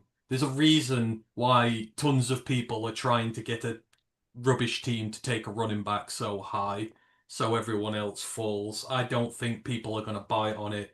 But I think the Titans dropping back 5, picking up 40, you've then got 36 and 40 to play with. I can live with them taking Jeremiah Love then at 9 because they've got capital to vault back up into the first, or they've got 2 second-round picks and a high third to work with to address other needs on their roster. So Tennessee going back 5 and still getting Jeremiah Love and a pick, I think, is a massive win for them. The Chiefs got what they wanted out of it as well. So for me, the trade works well both ways. But yeah, I just don't think Jeremiah Love's going that high. I think there's just a lot of smoke around that for a reason. Right, myself and Paul also have Arizona on the clock here, and we've picked the same player for Arizona, and that player is Francis Mauigoa. We've already talked about Francis Mauigoa. Arizona probably should pick, if they have to pick at 3, Francis Mauigoa. They managed to trade down very much like in Ant's scenario, where Tennessee trade down and get the same guy.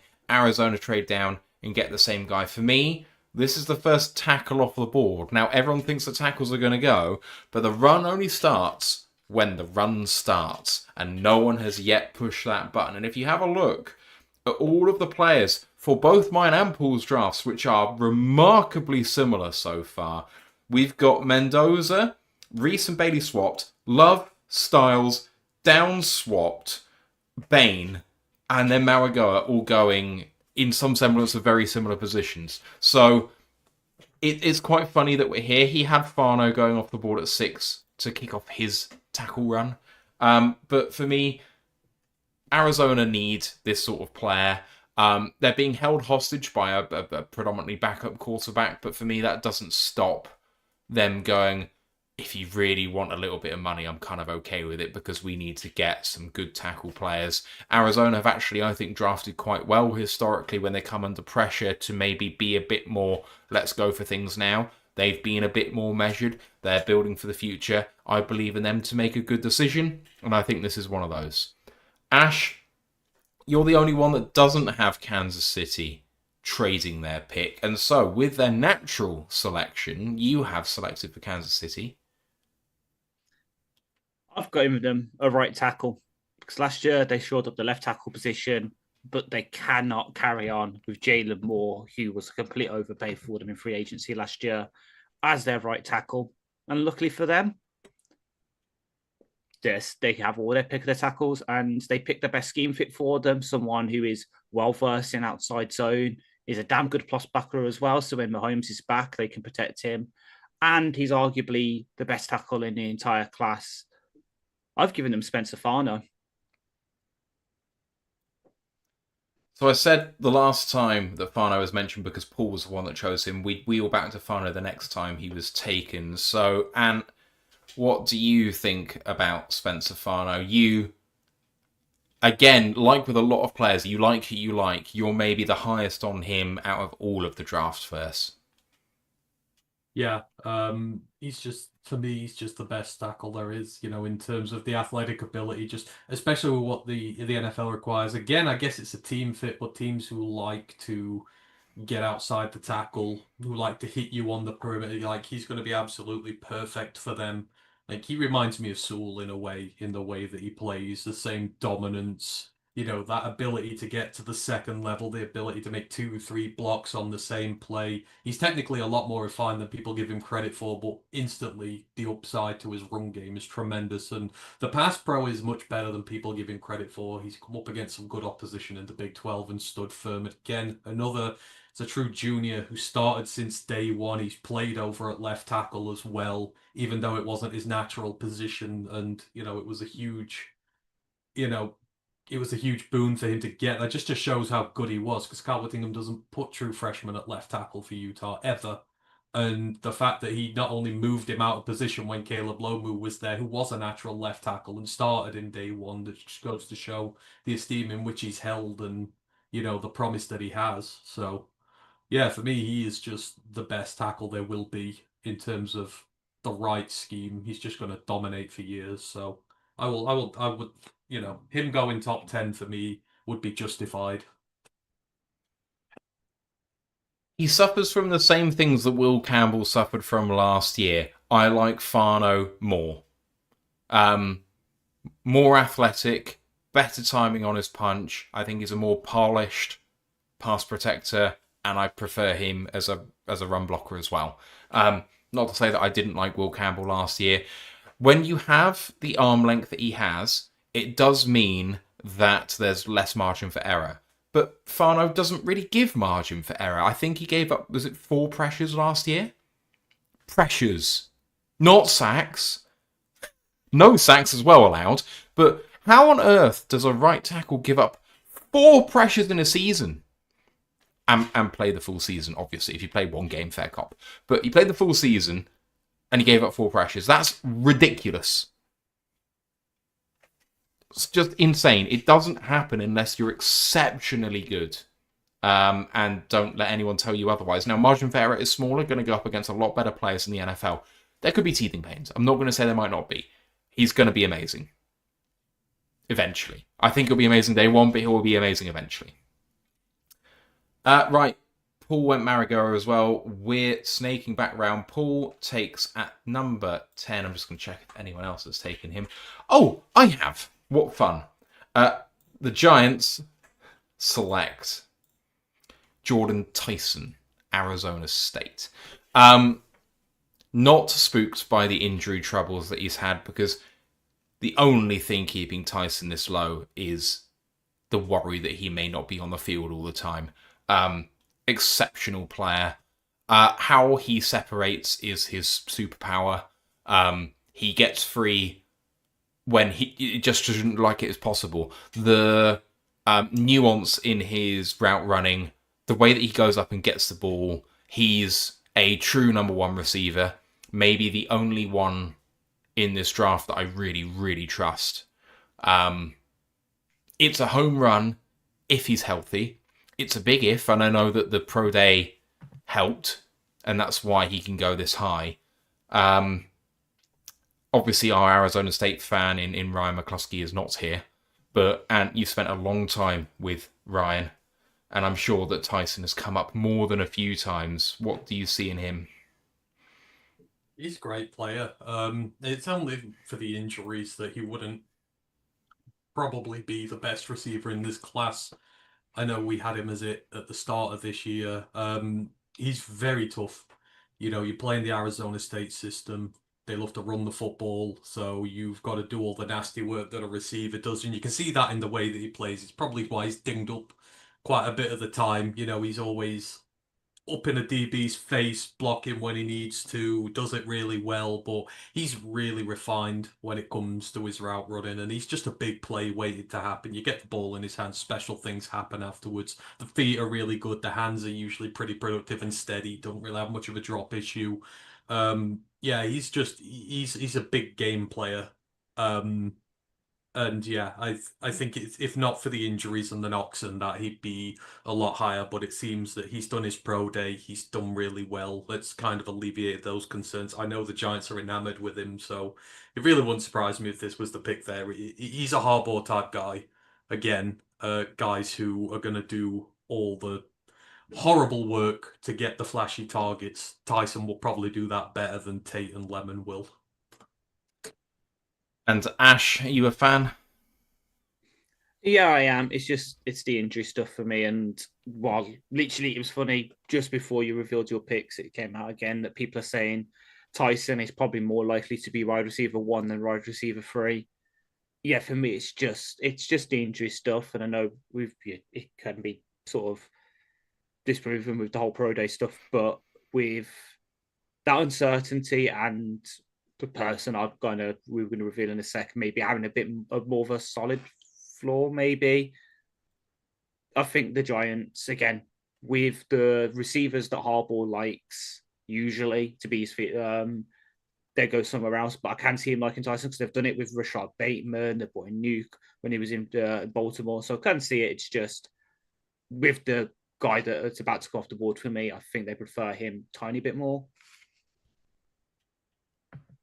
Right, Ash, it's your turn, and you have them going wide receiver as you have just alluded to, but not that one, a different one. Yeah, different one. So completely agree that the Giants can absolutely love Tyson's X build, but they need their Zay Flowers in much the same way that Caleb Downs would be their Cole Hamilton. You look what Zay Flowers did to that Baltimore Ravens offense when he came in. There's a guy on the board still that can fill that role in their offense, be a nice complement to Neighbours. With him taking the safeties deep, you can also run this guy in intermediate digs that we like to do with Amon Ra. So I give them yet another Ohio State product with Carnell Tate coming off the board for the Giants. Yeah, like it makes sense. We've spoken about them already, so let's move on. This is going to be a very long show if we keep going on at this rate, and I'm probably the cause of that, but Henny. And you've got the Giants at 10, 2 first-round picks. At this stage, of course, you had the Giants going up to 3 to get Sonny Styles, which meant they didn't pick at 5. So who have you got the Giants picking at 10? Nobody.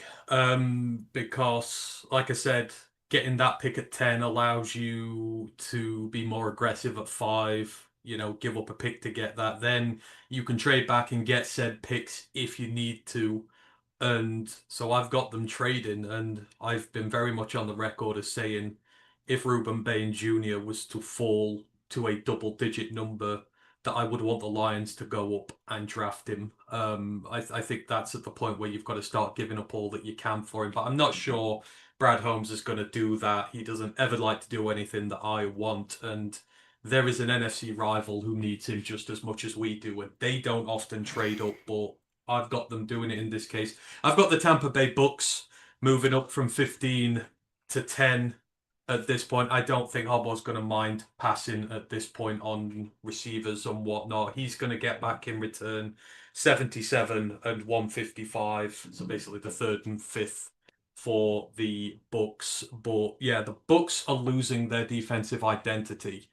We've known them for years to be a suffocating defense, a stout defense, like a front seven that you can't break open with a sledgehammer. And it just feels in recent years that they've tried some swings at the position, at edge specifically, and they've kind of missed on them. They've not really succeeded there. Obviously, no Levante David coming back this year either is going to be big for them. So you've got to start reestablishing that purely dominant front seven. They need an edge badly, and they need one that is going to be multifaceted like Bain is. And again, Lick doesn't trade very often, but I think this year he has to, because you've got to re-identify what the Bucks are. Bain in Tampa would scare the bejesus out of me because of how they play and what he does. But I think at 10, Tampa can't pass up this opportunity. I would be on the phone as well and I'd do it, but I don't know if we have the capital to. But yeah, Ruben Bain to Tampa is a home run move for them, because him, Yaya Diaby, you've still got Vita Vea playing there, County. That's going to reestablish the dominance that they're missing, and the NFC South's going to be in trouble. Again, you make the world of sense, sir. Absolutely love it. Nice stuff. Right, at 11, at the request of Grandizer, we're going to skip over 11 because apparently he doesn't want to suffer anymore. So let's go to 12. No, we are, of course, going to pick every team in round 1. Grandizer, we're not going to spare you just because your team is shit. Sorry. Not my words. Well, it's his words, pretty much. And myself, you, and Paul have all gone for the same player, and it's a new name, so Ash, come on him as well. Speak to him after Ant has. Use my words more carefully here. And if you can announce who the pick is, I'm just going to go and get a drink because this is going to go on for a longer stream than I thought it was going to be. Miami 11, you have, sir. Yeah, so in fairness, Miami could pick in one of a million different directions. I think you're trying to look at best player available here, and it just so happens to fit a need of theirs. And I know this is the low-hanging fruit, it's all over the place, but this is where the corners start to go. I do have Mansour Delane here at 11 to the Dolphins. Obviously, you've traded away a lot over the offseason. You are in a rebuild now, per se, but Mansour Delane is going to instantly slot into your team and be a starting corner day one. Like I say, it's a massive need for them in terms of just how good he is as well. Like, he's been amazing. 6 foot, 190. He is gonna really elevate that team. It's the coverage, especially, 8 interceptions in his collegiate career, 18 pass breakups. Coverage in that league when you're playing against Josh Allen, when you're playing against Drake May.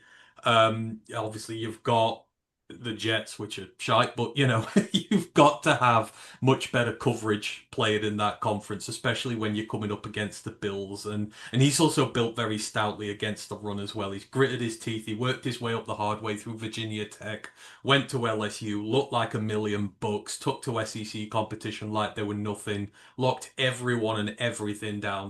Wasn't responsible for a single touchdown last year.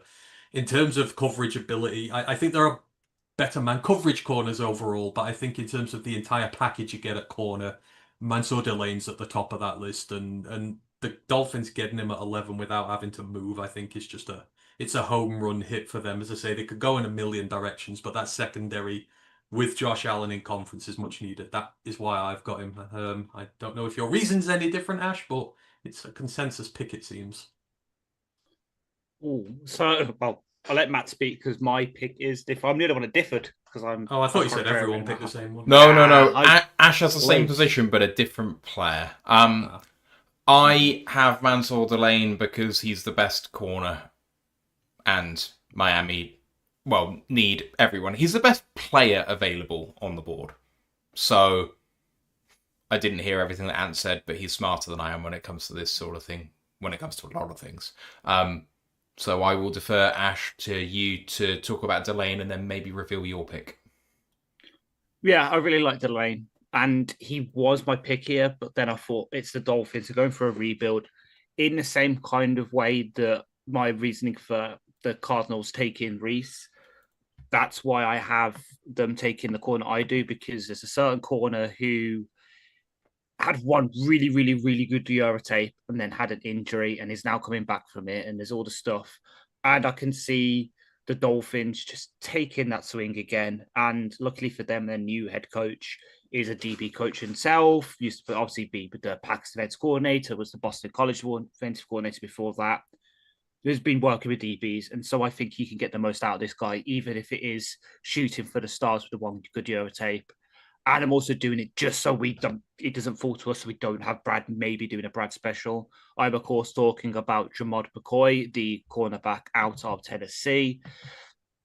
Best man coverage corner in the class, by all intents and purposes.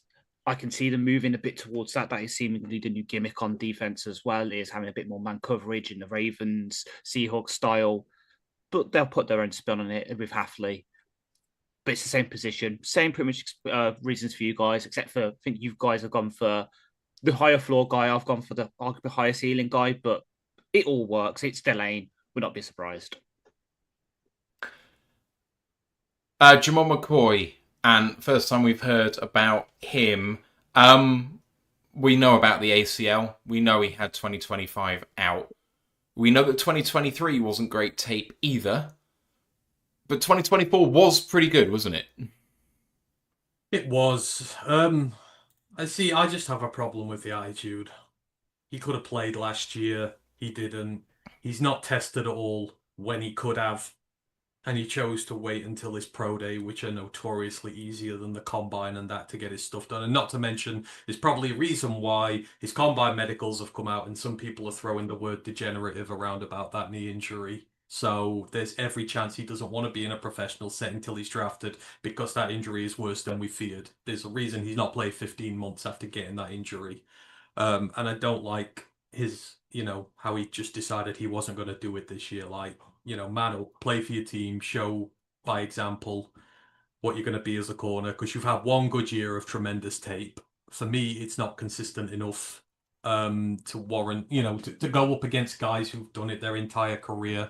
He has the best tape of anybody in terms of like watching individual games, individual reps, stuff like that. But there's just massive flags there outside of his play, which I don't like really. So that's why I hope we're not involved in those stakes. I want nothing to do with him here in Detroit. So hopefully they avoid that problem. Right.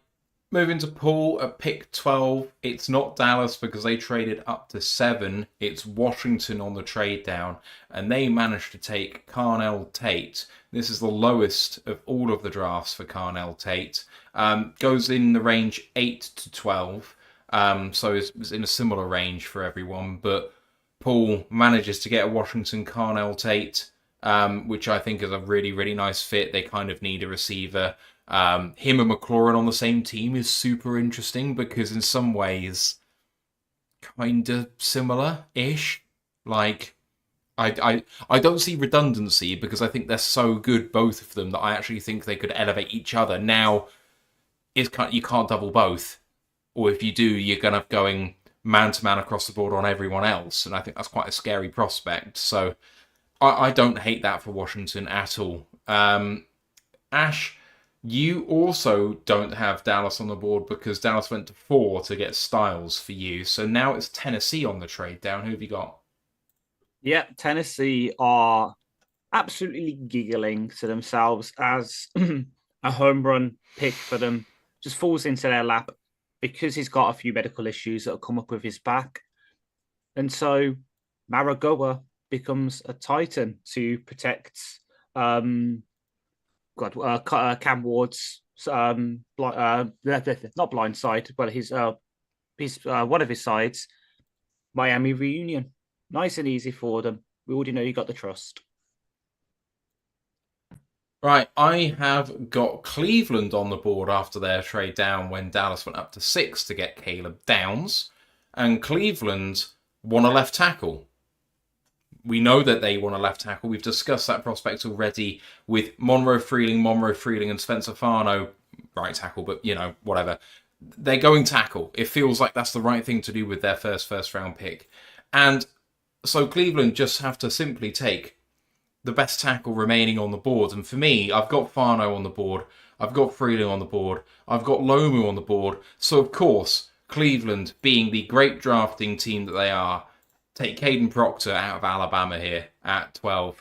In the end, they're going to look at the upside. And even though I said maybe they can compete this year, I wonder if actually they might take a bit more of a long-term approach. They see Proctor and think, you know what, we're still playing a bit of the long game here. We're hamstrung with the dead cap hit for Deshaun Watson. So let's take a guy who is going to help us compete in the years to come. And in Proctor, I mean, if it works, it's going to be a home run. I think I've almost killed Ash, so sorry, man. And you know what? Maybe even if he doesn't start at left tackle this year, maybe he can be a wide receiver because we also talked about how they need that too. I'm flippant, but this feels like a Cleveland Brown pick, does it not? A little bit? Yeah, the reason you killed me, flashbacks when I said earlier about how DeJuan Jones, there's another good comparison for Caden Proctor. I actually didn't know you made that pick. So when that came up, I nearly choked. I was like, this is perfect. Like think we've got DeJuan Jones at home. No, let's go and get premium DeJuan Jones. Like, oh my God, it makes too much sense. Well done. You've knocked us out of the park. 10 out of 10. How do you feel about Proctor generally? I hate it. Well, no, he's not for me. Out of all the tackles that are in first round consideration, he's the lowest of them all for me. I have Max above him. As much as I love the trick plays, like we all know how much I love trick plays, and he gets us like bumped for that. In terms of actual tackle stuff, no. Like the weight, the reason I know he's bringing that back down, but he was playing at much heavier. Some of the attitude stuff as well. Like I know people are pointing at the whole he transferred to Iowa and came back to Alabama. They forget that when he first committed, he was committed to Iowa, then went to Alabama for more money. So it's twice he's done it. Just no for me.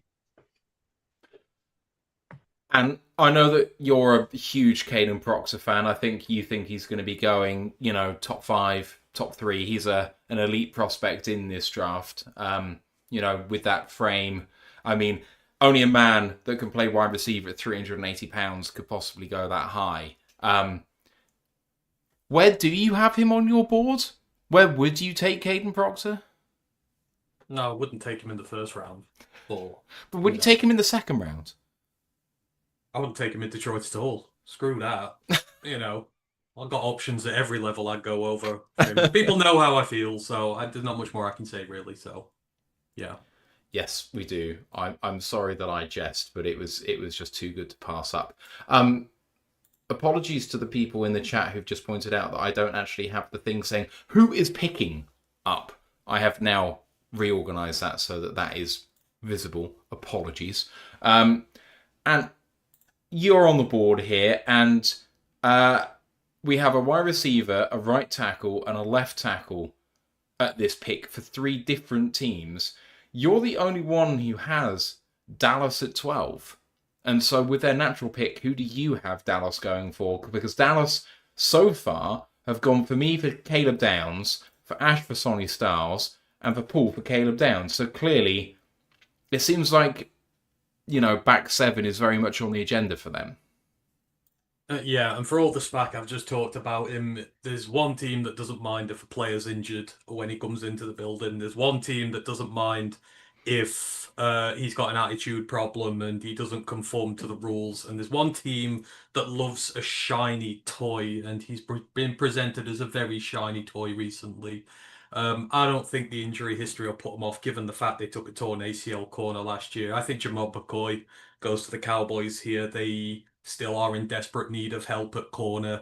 Ravel only got healthy towards the end of last year, but hopefully he should be coming in for a good second year. Deron Bland is serviceable enough until McCoy gets going, but if you get these 2 guys healthy and you get them moving, Ravel's huge, 6'3", Jamob McCoy's technically very gifted. You've got a pair of very talented corners for years to come here, and he will probably feel like he's getting good value at this point. The only reason I don't have the Cowboys sort of moving up and down is that they don't have really the trade value this year. I mean, if they want to use future picks, then that's fine. But after these 2 first-round picks, all they've got is 92 before like the hundreds. So I don't see them moving forward and gambling those 2 picks. I think they'll stay right where they are here. But yeah, Jamal McCoy, I don't think they'll be scared by any of the flags with him. They'll just take what they think is the best player at a big position of need for him. And sneaking straight back to you, sir. The LA Rams at 13. Of course, this is the Falcons pick. The Rams are giggling at this point. They are giddy at taking this pick, considering that, they should be picking so much later naturally. And at 13, who have you got? See, I think I'm the lone one here. I think everyone and their aunt's got them taking another receiver, but Rob Havenstein's gone. You need a new tackle, and you want to keep Matt Stafford upright for the rest of his career that he's going to have there. Apparently, the contract's going to come through today. I think you need to fix that line, and it'll break my heart to death, but I've got Spencer Fano going to the LA Rams at this point in time to fix that right tackle problem of theirs that they're going to have now. I think he fits them to an absolute T. That West Coast offense they'll run under McVay, how they like to play. He's athletically just a freak, and he's going to do anything that McVay needs him to. And I just think that if you're going to carry on investing in Stafford, you're keeping your window open. The key thing is to keep him upright, and this is a big enough need for them. And you've got 2-star receivers already. I know they're thinking about trading away Devontae Adams, but I just think it's too rich here to be taking another one whilst you've got who you have, and whilst you can still get one later in the draft, especially with you having, a couple of picks knocking round. So, yeah. I've got Spencer Fano going here, and I would absolutely hate it, but they need to fix right tackle. I think it makes all the sense in the world. Warren McClendon is not exactly stopping me from taking a right tackle here. And David Quessenberry as a backup is not a bad backup, but you could still really upgrade here, so it makes all the sense in the world. You're right, Ant, that me, Ash, and Paul have all gone the same way. So, Ash, why out of USC Makai Lemon? You look at those McVay offenses, and they need a great slot option, and obviously king of that Cooper Cup. And with the stuff going on with Puka right now, where it just seems that he's just he's gone off the deep end, which I hate. I hate because I know, again, I praise Ant for putting me onto his path. We all loved him in the draft class and seeing what's happening to him with him almost getting red pilled by the internet. It's sad that they need an alpha receiver because yes, they've got Devontae Adams, red zone machine last year, but obviously he's getting on. They need someone that can be that consistent weapon for Stafford no matter what, and that will be Mackay. Like, yeah, okay, he's also got a bit of his eccentricities, the whole swaying on the draft podium at the combine kind of thing. But when it comes to playing on the field, damn, he fits their system so much. He is, and he's good. There's a reason why he's getting Amon Ra comps, and it's not just because of the helmet, it's because of the way he plays as well. I think the thing for me, which worries me potentially even more if you're a Rams fan than the Puka checking into rehab, is the fact that they have publicly said that they're shopping Devontae Adams. Mm-hmm. Like, I'm sorry, but after Puka, is he the same guy after rehab? I don't know. After Adams, if he gets traded, I'm not sure whether he will, but he might. Your next best receiver is Jordan Whittington. You need someone who can be a volume guy. And if you have Puka, Lemon, and Adams, someone's going to be open.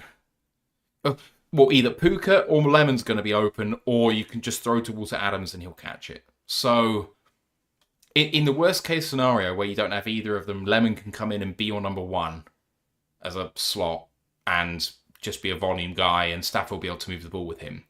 And in the best case scenario, good luck playing against that offense. But McVay isn't McVay if he doesn't have enough weapons there. And yeah, they were a 13 personnel team for 50% of the snaps last year, but 50% they weren't. And when they're not a 13 personnel team, they're an 11 personnel team, which means you need 3 wide receivers. So give me the third wide receiver. And then if you do lose 2 of them, you've at least got 1. Mm-hmm. Aren't you a Lemon fan? Or are you an Orange fan? I've already mentioned that. I think he's a great player. Yeah. I think if you are going to pick a receiver there, he'd probably be the best one for them and their fit. So I can see why people are doing it, for sure. Right. Snake time, and we have got some measure of consensus here as Poole, Ash, and Ant have all gone for the same player for Baltimore. I think this is quite a popular pick. I've not gone this way. But Ash, in the Snake, you be first up to speak here. Why have you gone for Oliver Vega Ioane? Because they need some offensive line help. I know they've got Ronnie Stanley, who is a good left tackle, but is on a downswing of his career. Roger Rosengarten outperforming his draft position.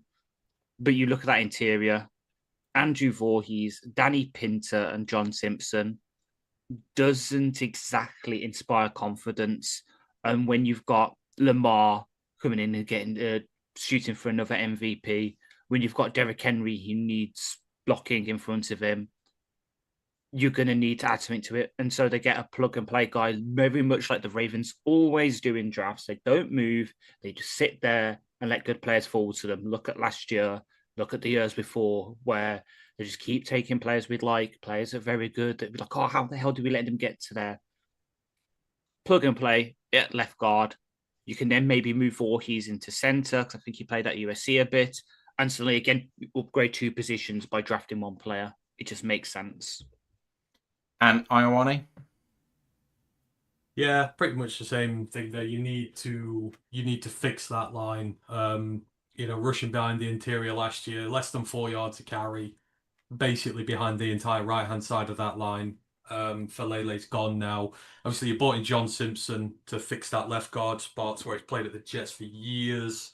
I don't know if Voorhees is the answer there, but you want to bring in Ioane. He'd probably play on either side. To be honest, it doesn't matter which way you put him, but you've got to fix the run game for the way they play through the interior. And he's, as big a monster as you're going to get in there at that point. Again, we talk about reestablishing identities. I said it for the Bucks. The Baltimore Ravens have to reestablish their identity as well as that rushing behemoth that is so tough to stop, and Ioane fits the bill to a T. So I agree with consensus for a change. I normally go against it, but I can absolutely see it in this case. I think he's a great pick for the Ravens. Totally buy what you're selling. I just don't think that's what the Ravens do. I look at Voorhees and I think that this is just someone who was going to take a bit of time, especially because he came in injured year one to begin with. I think he's going to ascend. I think that Simpson is capable.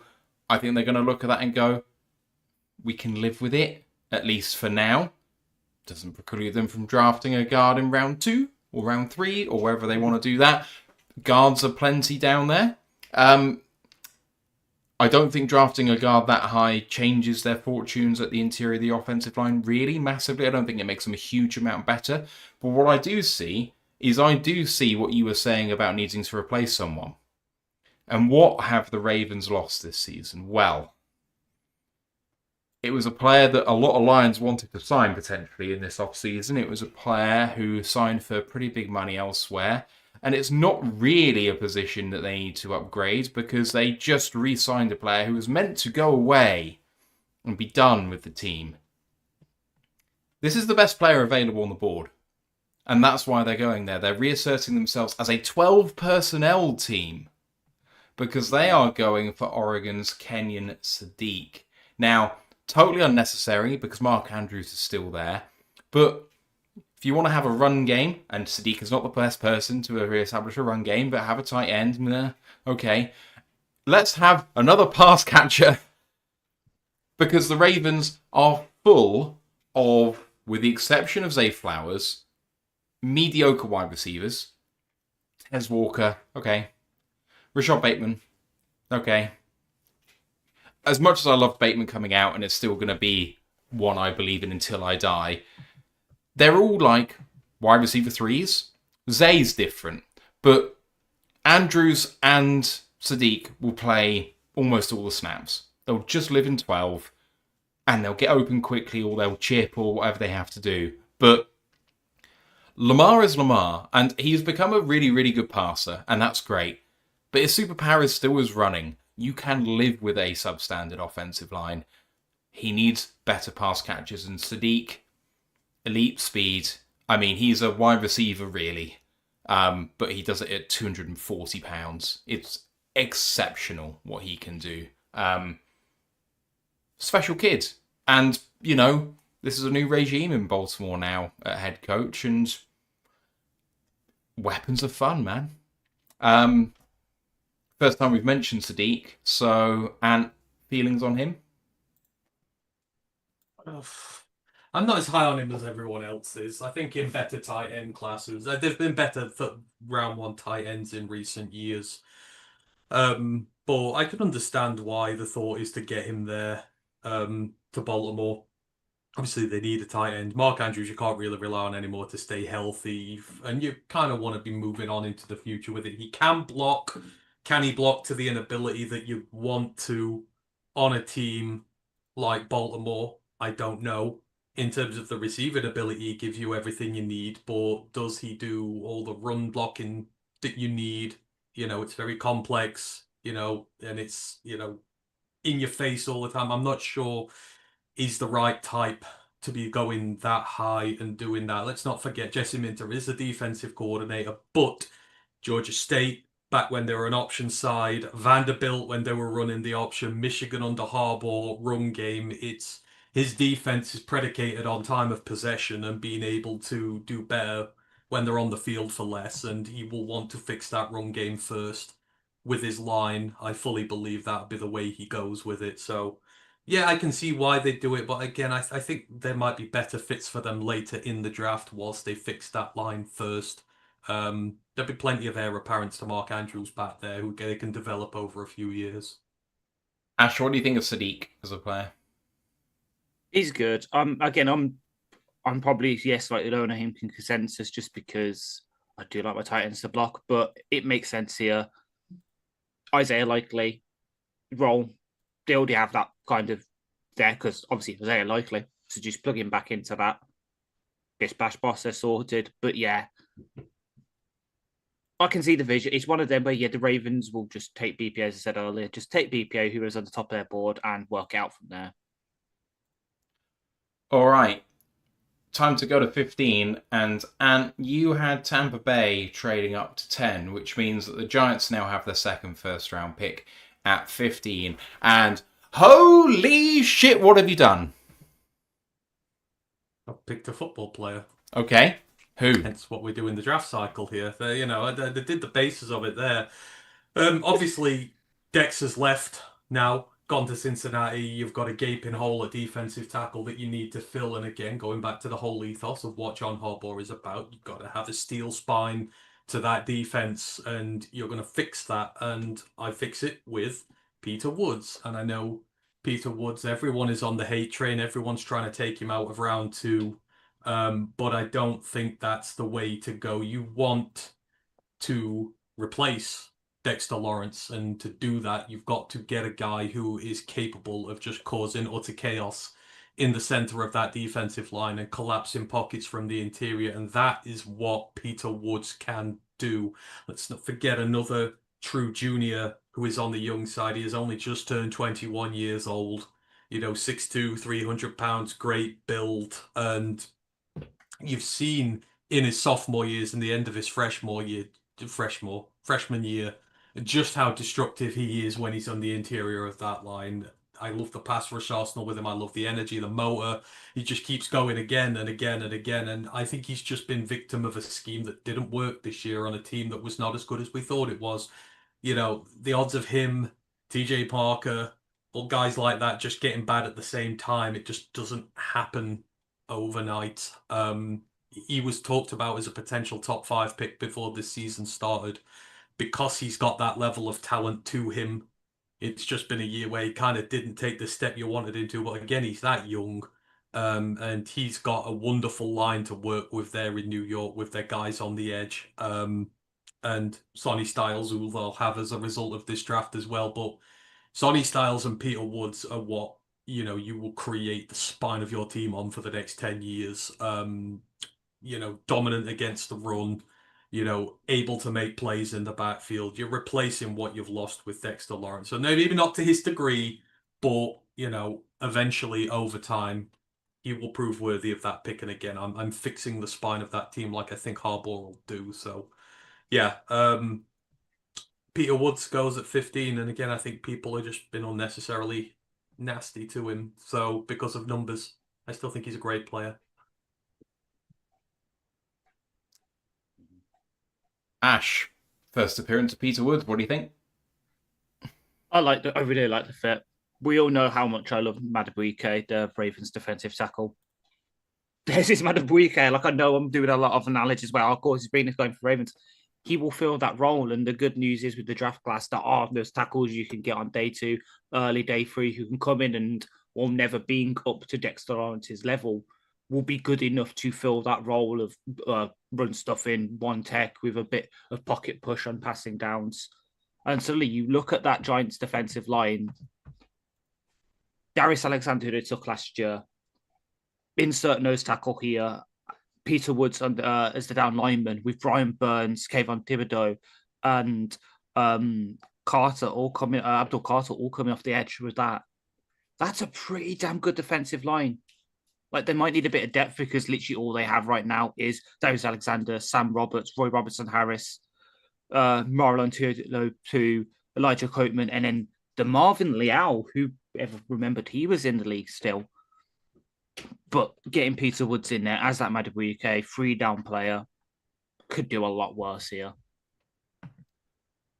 For me and Paul, we've both gone with the same player. We've gone with Jamal McCoy here for Tampa Bay.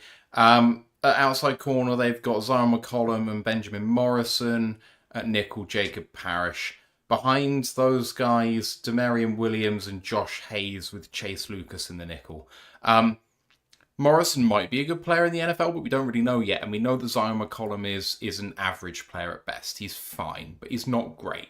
McCoy gives them the ability to swing for the upside while he doesn't necessarily need to play day 1 as a starter because the other 2 that are already there are sufficient. So draft him into a position where he can rehab slowly. I think the fit just makes sense. They're clearly trying to retool their defense by taking on Ashawn Robinson, Al-Qadim Mohammed, Alex Anzalone. But these are all players at the back end of their career. They need to get some fresh blood on the defense. This is one way to do that.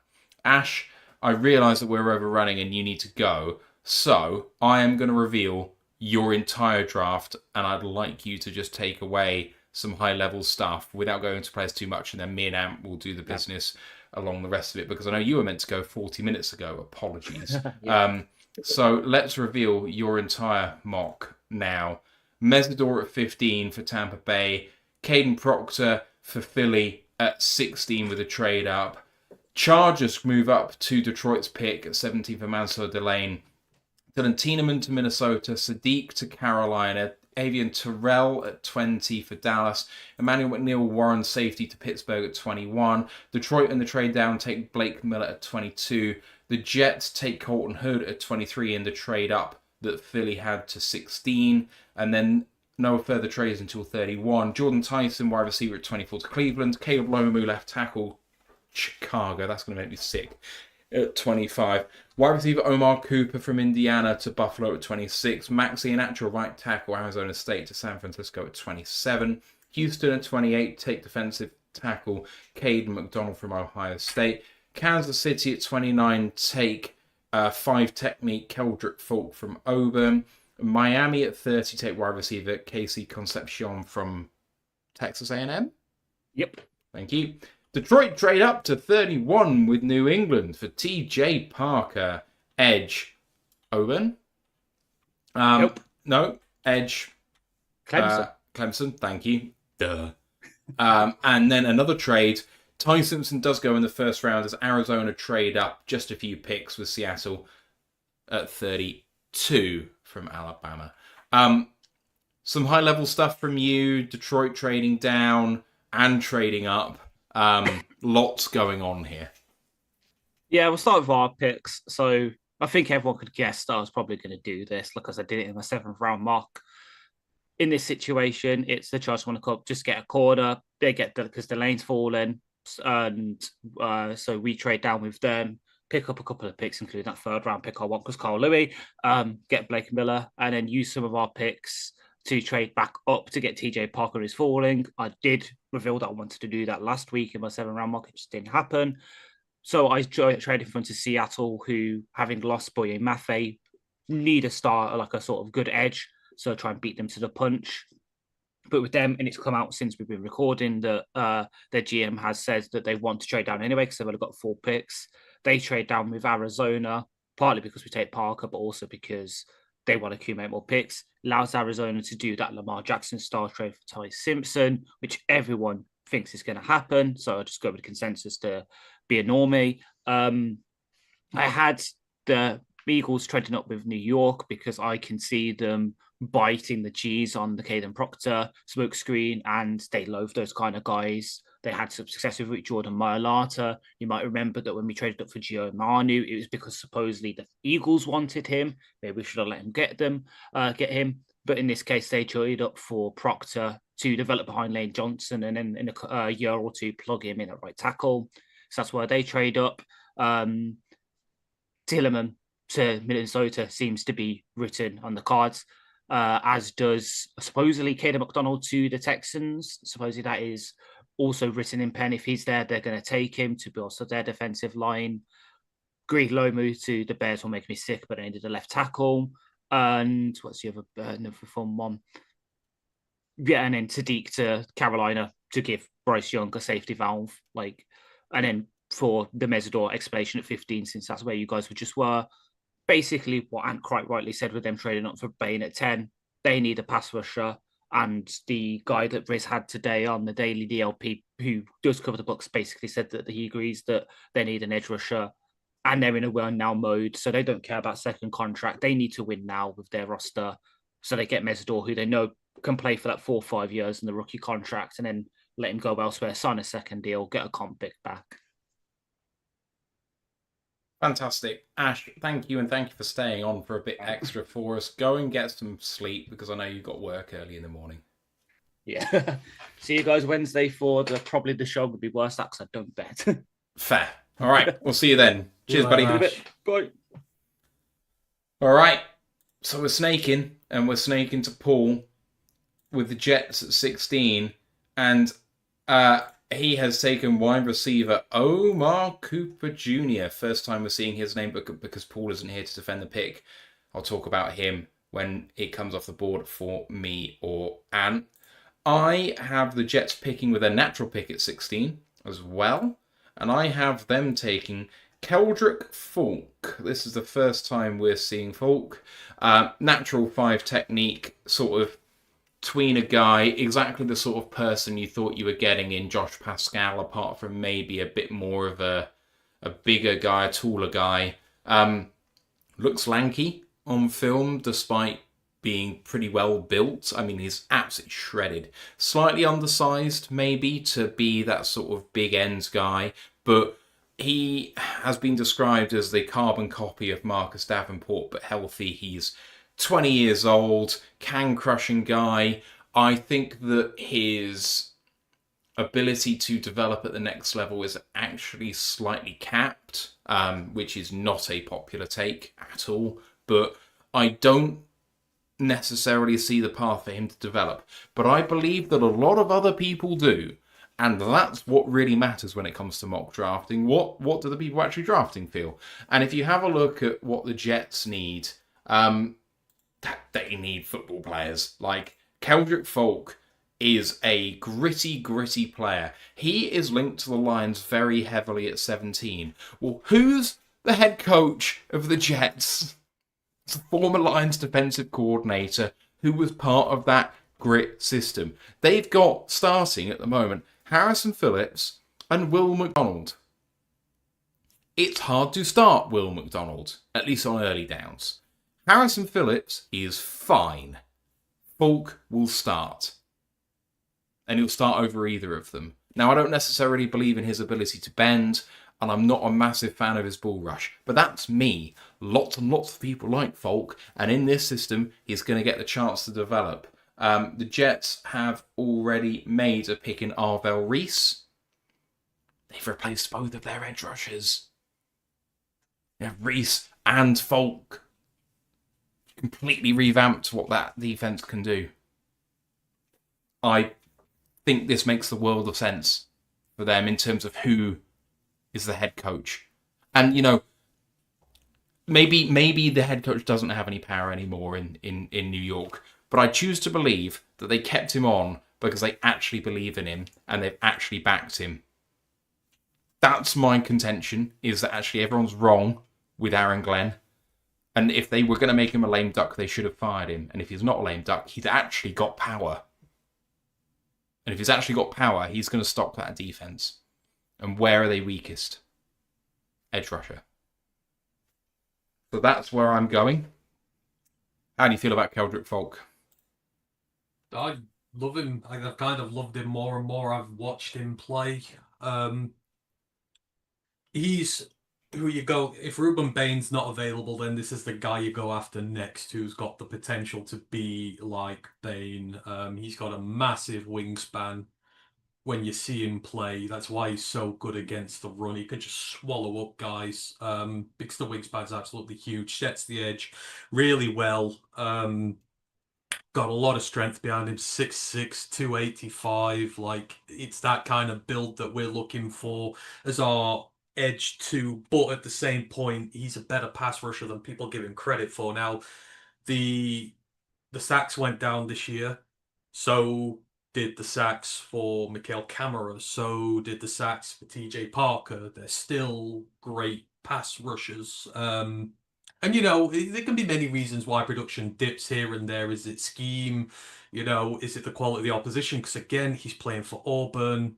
And I know they've got Crawford on the other side, but he's not exactly a high-level draft pick, and the D-tackle pairing's not exactly great either. So you're a star on that line. You command more attention. It is tougher, but, you know, there's games where you've seen him stand out completely.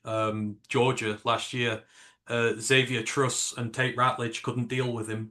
He was an absolute nightmare for them because the motor, the strength he possessed, he got 3 sacks in that game. Against Georgia.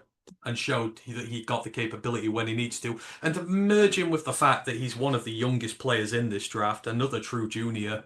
So he's incredibly young and he's got an incredible amount of growth to go. And on that frame already, with the run game already sorted for him, it's just sorting out the pass rush bits with him. But I've seen enough to show that he's got what he needs to be able to do it. And the comparisons with Davenport are downright disrespectful. That lazy injured can't measure up against him. Maybe Davenport when he was younger and had a bit of hope to him, but um, he's exactly the type that we look for. But he gives me my thing of he can also rush the passer. He's not going to be like Josh Pascal, who's going to be completely ineffective for 4 years and injured and hurt trying to do it. So I quite like him. I like him a lot more than others do, and he comes off my board soon as well. So yeah, I think it'd be a good pick for the Jets. You don't have the Jets picking here. You have Washington here because the Jets traded up to 7. Who are you picking? Yep.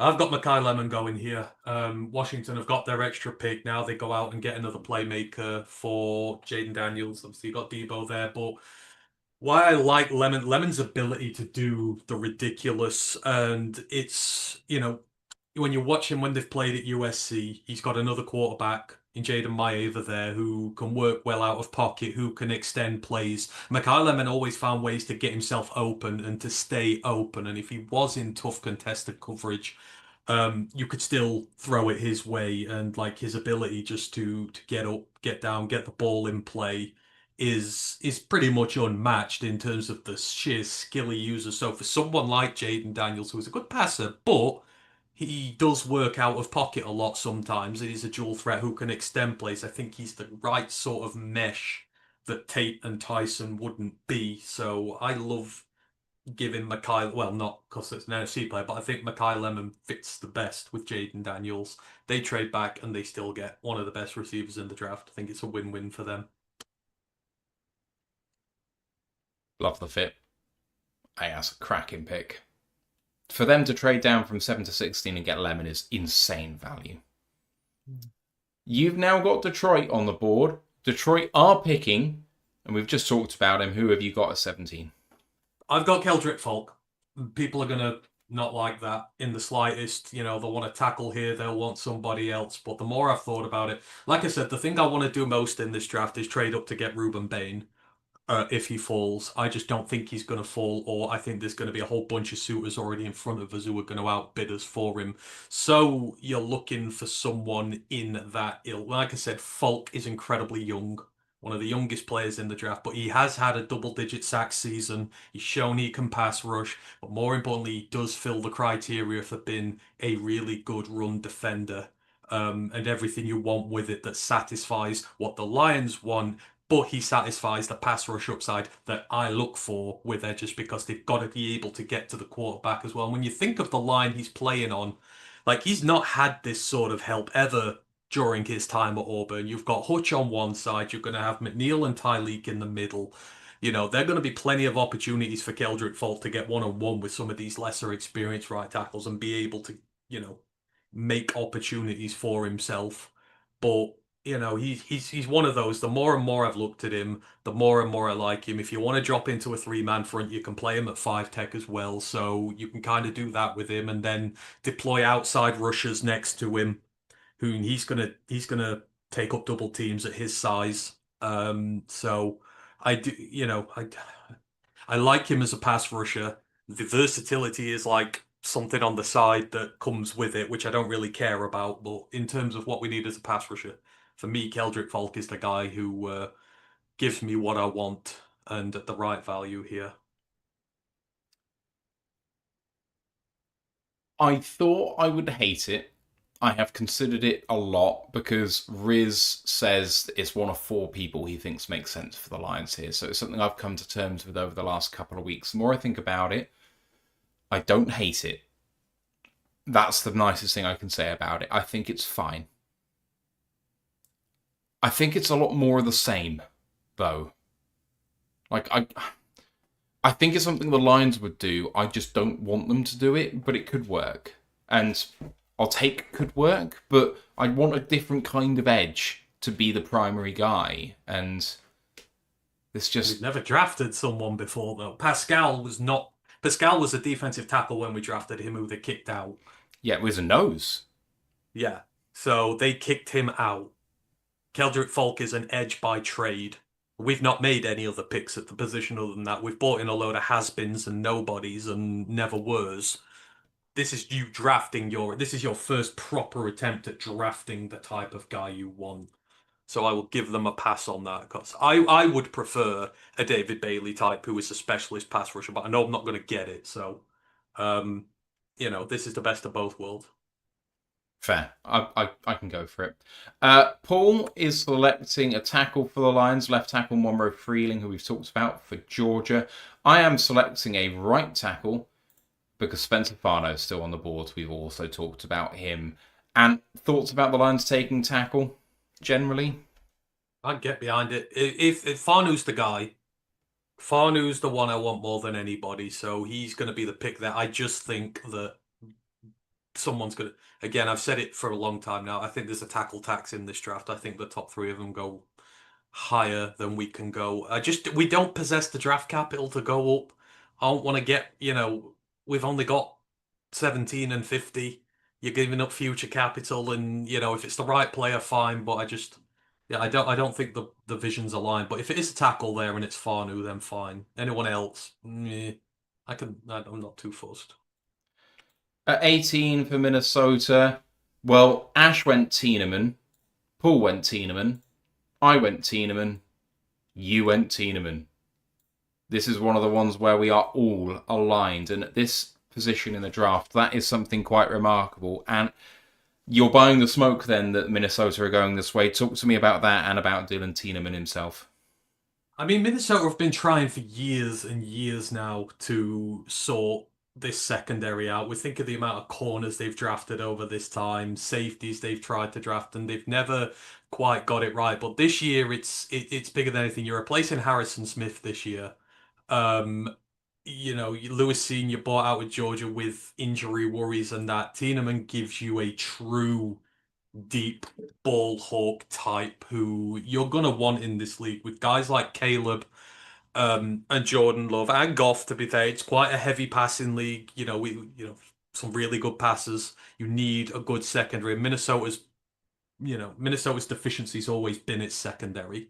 It's always struggled, and you've got to put a difference maker back there. Tiedemann is, ever since the days at Purdue, he can cover that entire field. Like, he's so rangy and athletic.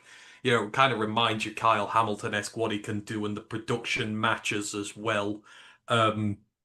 It has been for his entire career. Got the move to Oregon, looked the part with Oregon. So any team that's looking for a true ball hawking safety who can cover a ton of the field and free up the rest of your defense to do what you need to. He doesn't blitz. He's not going to work like that in Flores' defense. He's going to allow others to, because you can leave him in coverage against guys who are quicker, more athletic, and he will deal with them. So I know Paul says this is the one that he doesn't want to happen. It's the guy he doesn't want in the NFC North. I trust the Ducks fan entirely, but again, I've watched him since he was a true freshman at Purdue. He is incredibly gifted, and I think for the Vikings, it makes a ton of sense for them. They've got to keep hitting on that secondary until eventually they get somebody. I highly considered a trade down. I think Minnesota should know that they're not a good team, especially given their quarterback problems, and actually trading down might be a good idea for them. I haven't ruled that out. I have Tiedemann or a trade down, but I just had Tiedemann at like 60% and trade down at 40%. They should try and accumulate capital. If they could trade out of the first round altogether and pick up significant next year capital when they really bottom out this year and they're in a position to take their quarterback of the future, that would give them ammunition to do that. That is something they should highly consider. Trade down as far as possible if you're Minnesota. Tiedemann is like their best case scenario in terms of picking a player, but it also is maybe our best case scenario for them picking a player, because you know what? Yeah, that's all great, but what are you doing when you have no quarterback? Like, it kind of doesn't really solve why Minnesota isn't a good team. And unless they have something fall into their lap, or unless they're willing to get very, very aggressive, let's say Joe Burrow wants out after a bad season next year. Fine. But now you're mortgaging your future to do that, and I wouldn't hate that either for us. So it feels like Minnesota are in a really awkward spot with just having no quarterback and picking in the middle of this draft. You need partners, though. I've said this since before the draft process started. The teens is going to be a nightmare this year. You've got high-level talent. That's why I've got all the trades in the top 10, and then you've got a gap. I just don't know if you're going to find the value to go back and get what you want at this point. But for them, it's new GM. You want a new foundation. Again, Tyneman, another true junior, another younger player who you're going to build around for a long, long time. You want to make sure you've got a young core round. I think it makes a lot of sense for them to stay there and just, pick that. And again, you've got to adjust to the conference you're in. What do the rest of us all have? Like the Bears have made a living with their safeties, interceptions last year, turning the ball over. Us with Branch and Kirby, you've got to have difference makers at safety. McKinney at Green Bay, you see what I mean? There's a process there, and the Vikings just haven't really had that either. You've got to have some good safeties playing in this conference. The groupthink continues. Minnesota, everyone's aligned. I'm not aligned on Carolina, but everyone else is. Ash went Sadiq, Poole went Sadiq, you have also gone Sadiq. We've talked about him as a player, but why does it make sense for Carolina? Because you need a tight end there, purely and simply. Thanks for that. Yeah, in depth. See, a lot of people have him going receiver again, but I think you've got a tremendous front three there with Legetta, Tet, and Coker. But you want to, this is the last year that Bryce isn't going to be on a huge deal. They've already talked about invoking the 5th year now, and you want to go all in on your quarterback, and it's a division, that is there to be had. It is not particularly strong at the moment.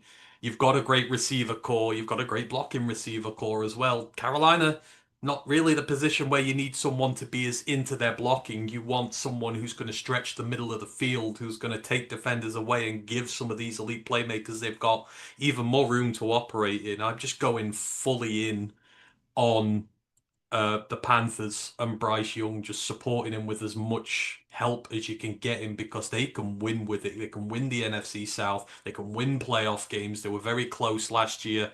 Leave you guys after Tommy Tremble, guys like that. Let them come in, do the hard, gritty work, and let Kenyon Sadiq be the flourishing playmaker that he is. Sadiq, Legetta, Tet, and Coker is a stupid amount of talent to have at your disposal. And, Bryce Young could be in with a shot of, most passing yards in the league. But you need a tight end, and you go out and get the best one because the board falls to you that way. It's just smart for Carolina. I have made a stupid pick, but I don't care. I just don't care. This probably won't happen, and I've lit this on fire, and it probably affects the rest of my draft. I don't care. Carolina are going to pick the best player on the board, and they've made significant investment at this position, in these positions. And so there's no reason to do this. But this person has dropped on my board, and they are not going to let the enemy of good, great, be good. They have a player on a high amount of money who could be cut or traded. And so that's why I've gone this way. Carolina at 19 go for Vega Ioane here, who has not yet gone for me. Now, the Panthers have Damian Lewis at left guard and Robert Hunt at right guard. Robert Hunt is the highest paid player in the Panthers. His cap is $24.3 million this year. Damian Lewis has no guaranteed money. It's his final year under contract, and he's got $16.7 million on the books. They get back $9.2 with a straight cut, but he's potentially a tradable asset. I see Ioane going in there and effectively making Damian Lewis expendable. Panthers need to still keep Bryce upright. I think that they did a good, not great job of that last year. And actually, Ioane at this spot is massive value, but it's also future-proofing the position. They've spent too much at offensive line. Almost. They invested too highly, and they actually haven't got the production out of it they really should get. And I just don't see them wanting to pay Damian Lewis in this off-season. So, for me, this is about anticipating a need next season, addressing it now with the best player on the board. Do you buy it? I mean, the thing is with these mocks, I mean, like I said, I draft kind of for need and that there. They might just be a player that they love, like Brad does. They don't care about positional value. They'll just go out and get them. If they feel the value is there to be had with him, then they will go and get him. For me, it's not the most pressing need in there. I think Lewis and Hunt are just absolutely fine. But if they feel he's the best player on the board and he'll solve a need next year, then great for it. At the end of the day, they could pick anybody.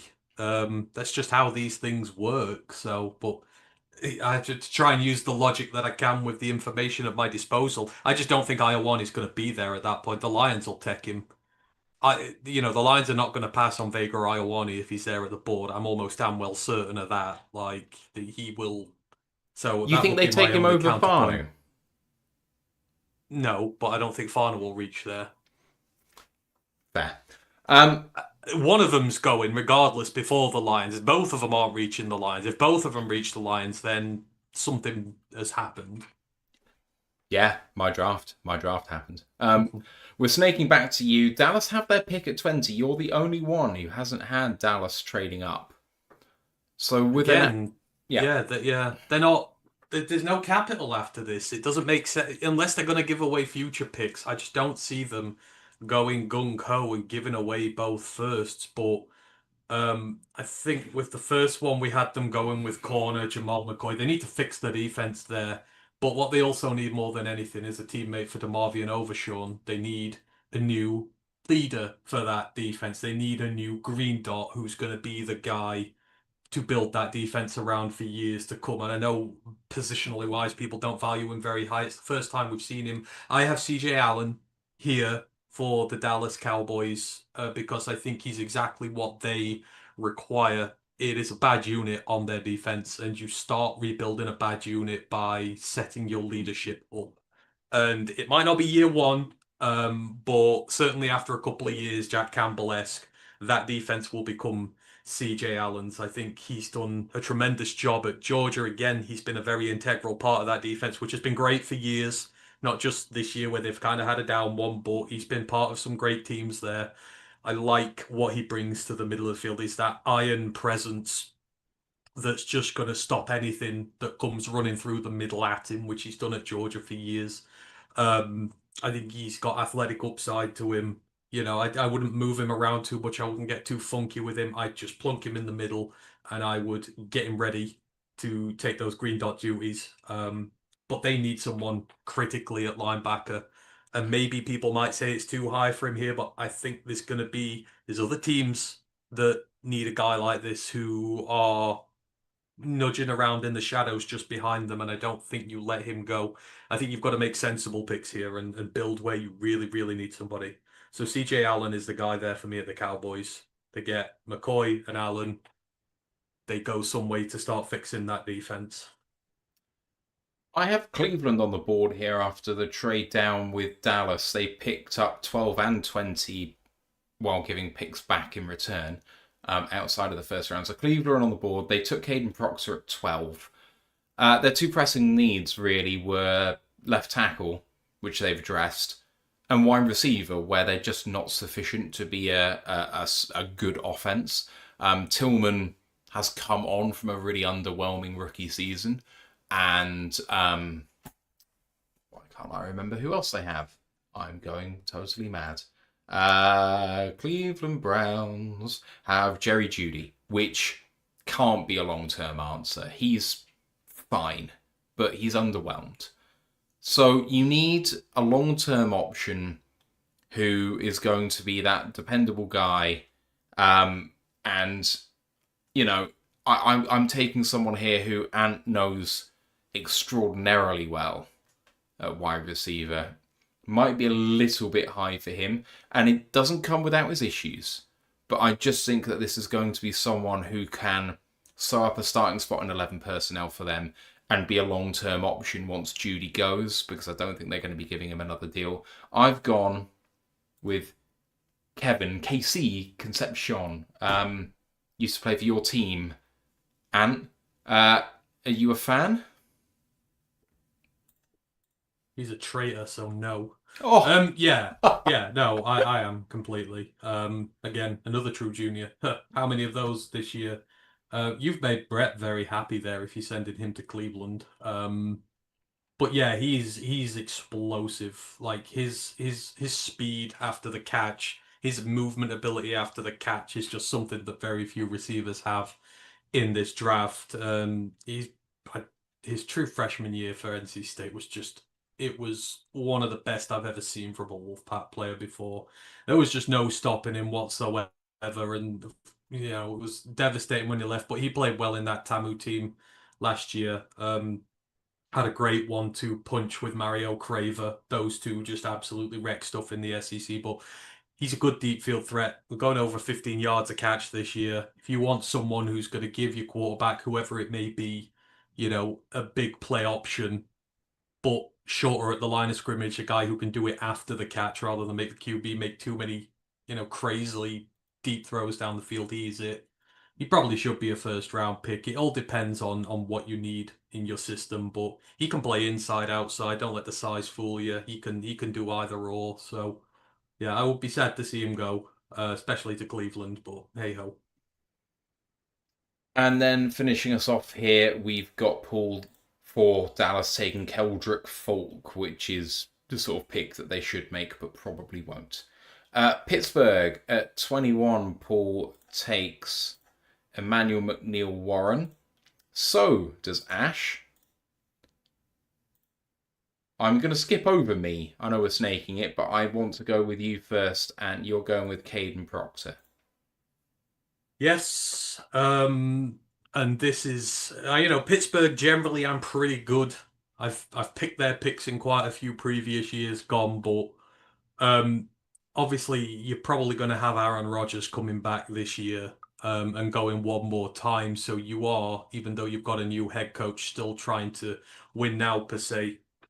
This is all about trying to find a fit for Caden Proctor. I think Caden Proctor is going to start at left guard, and then I think you're eventually going to kick him out to left tackle when you've started working out some of his deficiencies with his weight and the pass protection side of the game. It just so happens the right-hand side of Pittsburgh's line is great. They've drafted all their guys in the last couple of years. They are set. But Spencer Anderson at left guard is not their future at that point there. They need a new left guard. And with the news that Broderick Jones is suffering with neck injury as well, which is putting his participation in doubt, what you have is a situation where you can put Caden Proctor in at left guard to replace Spencer Anderson if you draft him. However, should something happen to Broderick Jones, he not be able to start the season, you can then kick Proctor out to left tackle from day one and see if he is able to take in that load for you. You're able to give yourself some security, but I prefer the scenario where he fits in at left guard, plays a season there for them, and then Broderick Jones relinquishes that role going into next year and you kick Proctor out and let him take his rightful place at left tackle when, like I say, some of that rustiness has been taken off him. I think this is a nice place for him to settle and work his way out. So I think it fits them, what they need now, what they need in the future. And I think they'll like him as well. So yeah, I've got Caden Proctor going there. Again, it's a need, but I figured out Pittsburgh well over the years. You have, and I can definitely see it happening. The only thing that I differ on is saying that Aaron Rodgers is returning. I don't think he does. I think finally Rodgers is going to decide to ride into the limelight. I think he's going to decide that the NFL finally has decided that he's not allowed to play there anymore, and he'll throw those toys out the pram and start off on his inevitable journey towards the extreme right wing of American politics. Instead, Pittsburgh realise that they can't go into the season with Mason Rudolph and Will Howard as starter, and so they go Ty Simpson. I believe that the league are higher on Ty than the majority of draftniks. I also believe that Arizona are going to trade up into the back end of the first round if he's not taken before. And I think that Pittsburgh are just going to go, you know what? Fuck you, Aaron. We wanted you to sign before the draft. We gave you a deadline to sign before the draft. You haven't met it. We're signing your replacement. First appearance of Ty Simpson, and he had a very impressive start to the season as a first-year starter, but falling off in a big, big way. I think teams, very much in the way where defensive players, especially at corner, if you kind of have 1 year of good tape, you kind of ride that into the sunset and just say, I've seen it. With Ty, I'm going to say that NFL teams are going to say, I've seen him play really well, and so therefore I choose to believe in that. When he wants to be, he's a very accurate passer, but he hasn't got very many starts under his belt. See, this is where you quote Vars from Far Cry 3. Do you know the definition of insanity? And I will list you the entire list of drafted QBs in the first round who have 1 season of starts under their belt, and have any of them been successful in this league? No. No, no, no, no, no. Anthony Richardson was meant to stop this sort of stuff from happening because, people say that Fernando Mendoza wouldn't be a number 1 overall pick if he was in a good draft class.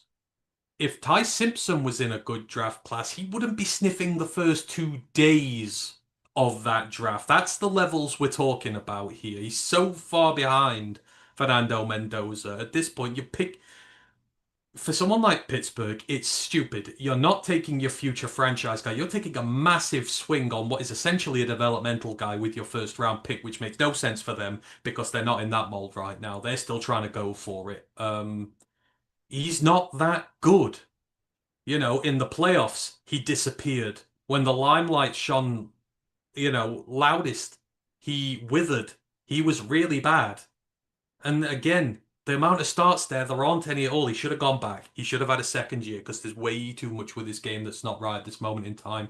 And the only reason Orlovsky is slobbering all over him is because he's probably got some deal with his agent or something like that. There's a reason the media have tried to boost Ty Simpson because there's a lack of QBs in this draft and they're trying to drum up QB interest. That's all it is. When the LA Rams traded their second first round pick away, that ended any hopes of him going there. He doesn't deserve to be in the first round conversation. He is a development kid who has a long way to go, and the next reps he's going to play is starting in the NFL. The learning curve is steep if you don't have the experience behind you. I think it's crazy that Pittsburgh will consider doing that in this draft. Just be bad this year and get a good one next year. He's way overhyped just because there's no one else around. I don't disagree. I just don't think the NFL do agree. That's where I'm at with it, but I agree with you 100%. Literally the same NFL that said when Anthony Richardson were gone, we're going to start convincing quarterbacks to go back and play a second year because they're just not good enough after 1. That's what the NFL has said about these guys. So, I'm unless they're going back on their word just a couple of years after Richardson were drafted, I highly doubt it. All right, we're at 22. You're picking, and you, despite saying that you had trades higher up, it wasn't much of a gap before your next one. Done a little bit of one, but yeah, Grandizer will be happy. I've got Miami trading up at this point from 30. They send 80 and 87 and 130, as well as 30 to the Chargers for 22. The Chargers lack draft capital. I don't think they've got no picks after round 4 this year, the Chargers, if I remember rightly. But they're struggling for draft capital in general. They got one of the lowest amounts in the league, and given their needs and what they require this year, they can afford to trade back and wait for their guys. The Dolphins, however, they're building, but they've bought in a quarterback this year who they believe can succeed. Malik Willis is not a quarterback you get in if you're not at least going to try and compete. And again, you've got to give him something to throw at. And because of the way the draft has played out so far, because of the concerns with his injuries and whatnot, he's fallen just far enough for the Dolphins to be tempted to come up and get him. I've got Jordan Tyson going here. to the Dolphins who would be the next level difference maker. He'll be the new Jalen Waddle-esque player on that team on a rookie deal who will go there and instantly assert his authority as the best receiver on that team. And yeah, you just want to stack good players on a team. When you got a new head coach, when you got a new system in, just get good players, build around them, and it's going to give you a chance to compete this year. If Tyson comes in and is the volume hog that he should be with Malik Willis, he will give you half a chance to win games. And I don't think they should sit around and wait for someone like Conception on that and hope they fall to 40. For me, the Dolphins, they go do their business, they get aggressive with it, and it works for the Chargers as well. So yeah, Tyson is there at 22. Love it. Love the fit. Makes all the sense in the world. Poole has Peter Woods going here, so another Peter Woods high pick compared to the consensus. I have gone rogue with the Chargers. Now, if you have a look at what the Chargers' main needs are as regarded by the majority of the draft simulators out there, they say tackle is their biggest need, which is odd because they've got Rashawn Slater and Joe Alt. However, both of them are laden with injuries in the last couple of years. They don't really have anyone in reserve back there, but what they do have is Trevor Penning starting at left guard. I'm taking a guy who's willing to play any position along the offensive line. I'm taking Monroe Freeland, who's fallen this far.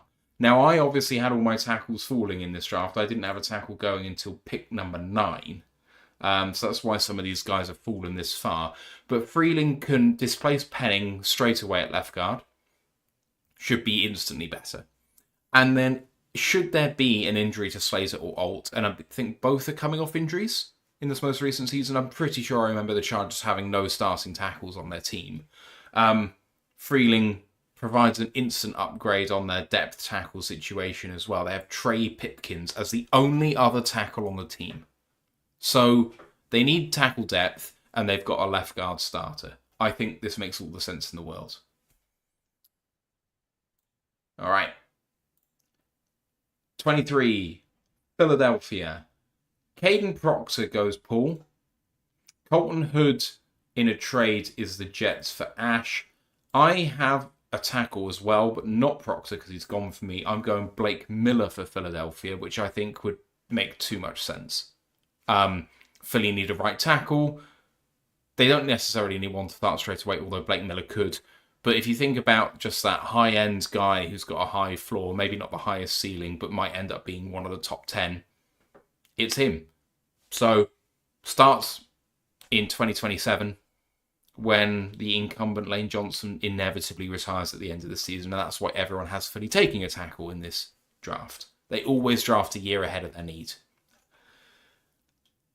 And you have the same pick. I do. This was a tough one. Because I would ideally, if you're picking at 23, like the Eagles want to win a Super Bowl now, like again, they're in on this, so you kind of want a player who can contribute right away. And ideally, you'd kind of want a guy who could play at guard for a year whilst Lane Johnson did his one last year and then left. Blake Miller has never played guard before, which I found it so hard to reconcile. But at the same point, you can't say, well, look, you got 36-year-old Lane Johnson who had an ankle injury last year. He's struggling. They're going to need a right tackle for the future. And Blake Miller fits them like a T. Like, absolutely, the way they play, they like others. They like to be smash mouth. They will beat you down. They're in your face. They're really aggressive in the run game. And they're going to have to, like, a lot of that line is getting old or is not good now. So whether it's this year or not, like I said, you've got to restock good players on there, and Blake Miller would just give them absolute security at right tackle. I've said he's probably got the highest floor of any tackle in this draft. Like, I feel like he's bust proof almost. Like, he might not reach all pro levels or even Pro Bowl levels, but like, he'd be a steady tackle for you for 10 years in worst case scenario. But in terms of the way he plays, he's an absolute Iron Man as well. Was it 54 consecutive odd starts? Something stupid like that. He holds most of the records for snaps played an offensive lineman at Clemson. Like, he is the durability they need. He's the power they need, the run game mauler they need. And even if it's treading over toes with Lane Johnson, then you still do it because your heir apparent's there.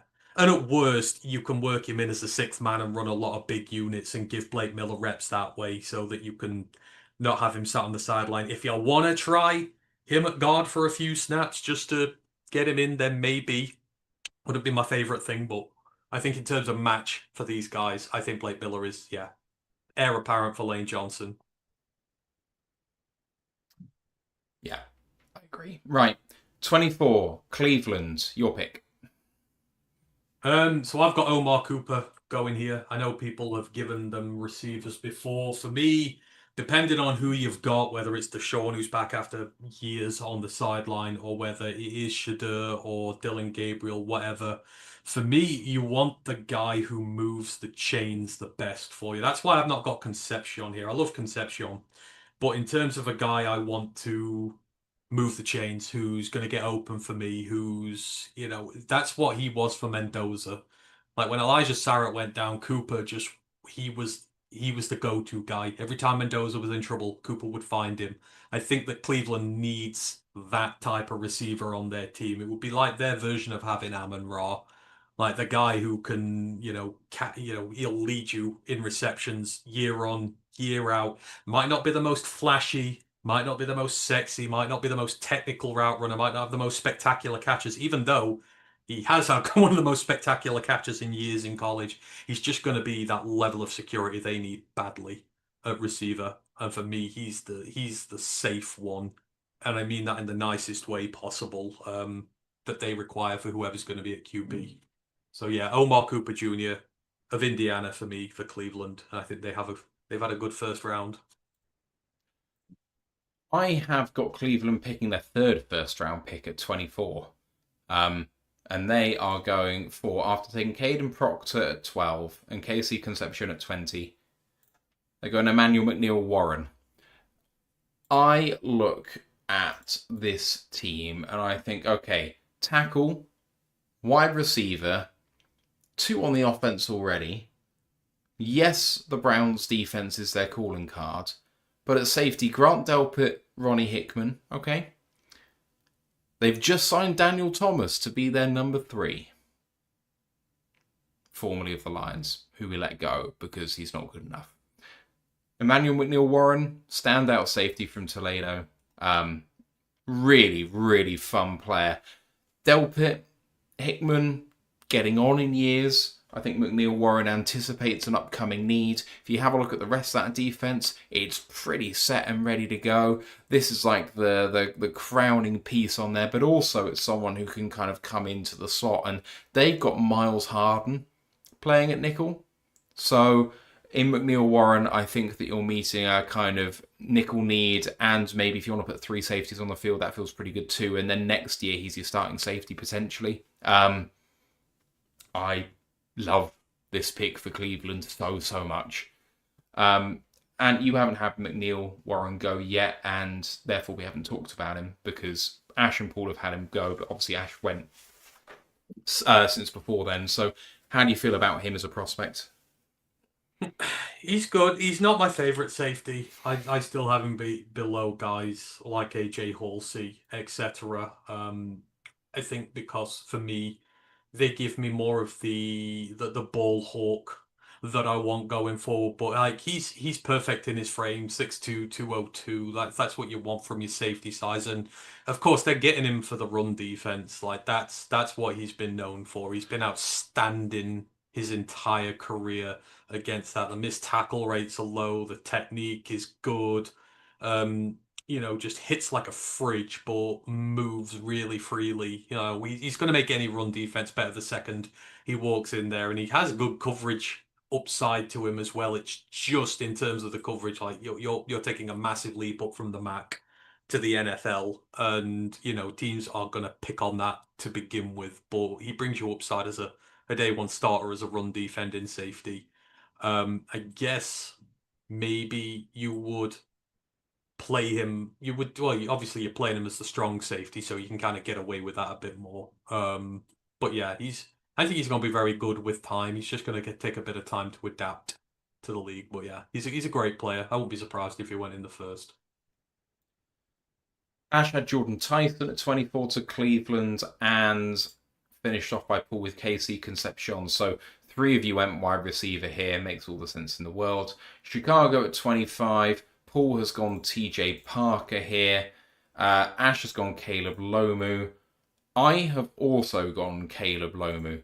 The Bears lost their left tackle this off-season, I think. I'm not going mad, am I? Please tell me I'm not going mad. Yes, so Braxton Jones has moved on. Ozzy Trapillo, the second-round pick, has an injury, but he'd be the incumbent. But why let that be the enemy of upgrading? Trapillo might be good in the end, but Caleb Lomu is going to be good day one. While I don't believe in his ceiling, I do believe in his floor. Technically gifted, really good usage of his hands, excellent pass protector. For me, he lacks aggression. He's not a finisher. I don't see him ever being a particularly good run blocker. I just don't see it. But he's the Taylor Decker of this draft for me. Well, who's the offensive head coach who happens to be there now? Why not take a Taylor Decker? It's the first time we've seen Caleb Lomu. Ant, what do you think? I'm much higher on him than everyone else is, I think. I think he's another who's got a lot of hate. I don't want to say hate, but people just seem to rag on him a lot.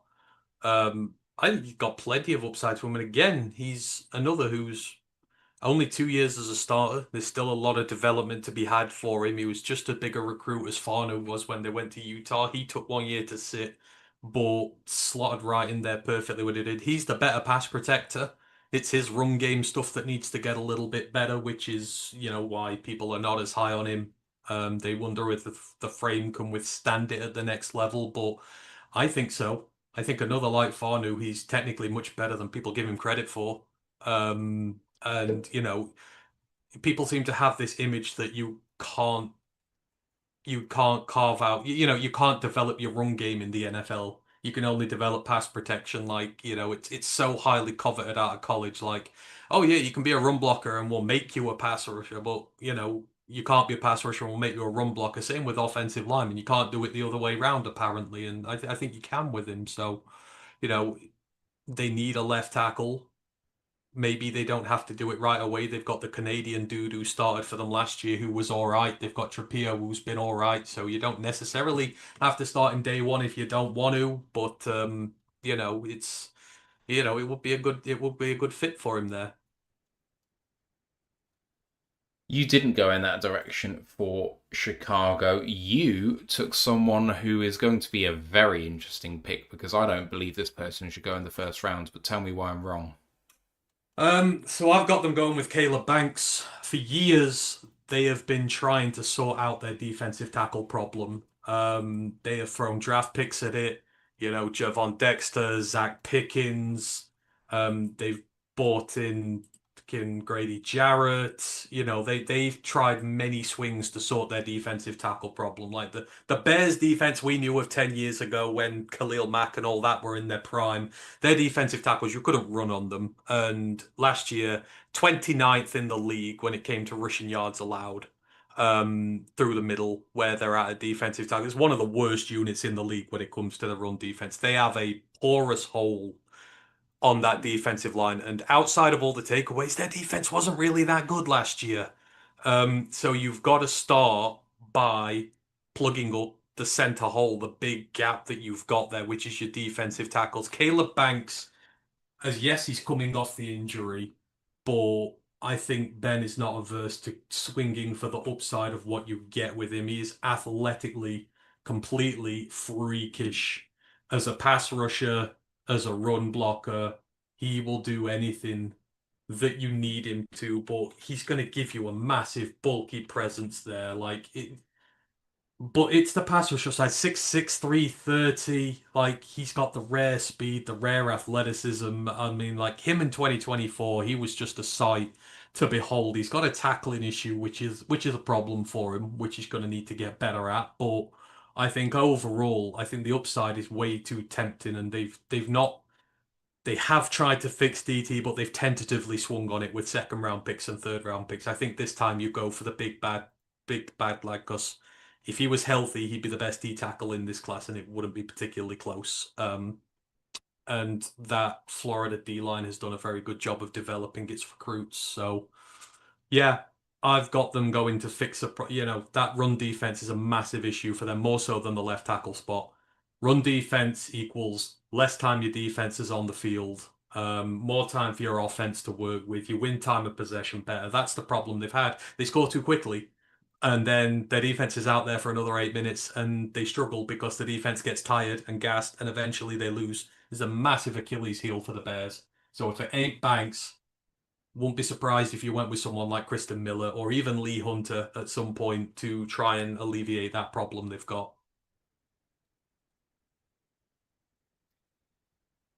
My thing about Banks is what you've alluded to with the injury, and I just think at his size, having a foot problem is not something that I just want to take the risk on.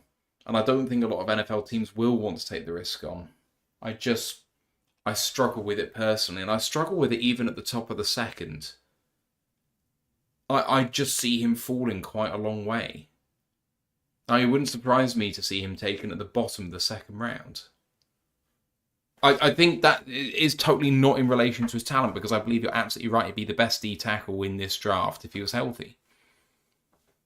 But yeah. We're snaking back to you with Buffalo at 26. Who have you got? I've got them going edge. I've got TJ Parker going at this point. I think Buffalo is in need of a pass rusher of his ilk. I love TJ Parker. I would take TJ Parker at 17 if I knew the Lions would like him. I know they won't, hence why Keldrick Folt's gone there, but I think he gives the explosiveness to that line that they're lacking. They're falling behind now, the Bills are. New head coach. You need to catch up with KC again. You need to catch up with, all these teams that are kind of leaving you in the dust. The Patriots are back to power again. You know what Vrabel's like. You've got to win your trench battles against Vrabel, and they struggled to do that last year. The pass rush is sorely lacking for them. It wasn't the best last year. They need more hands on deck this year.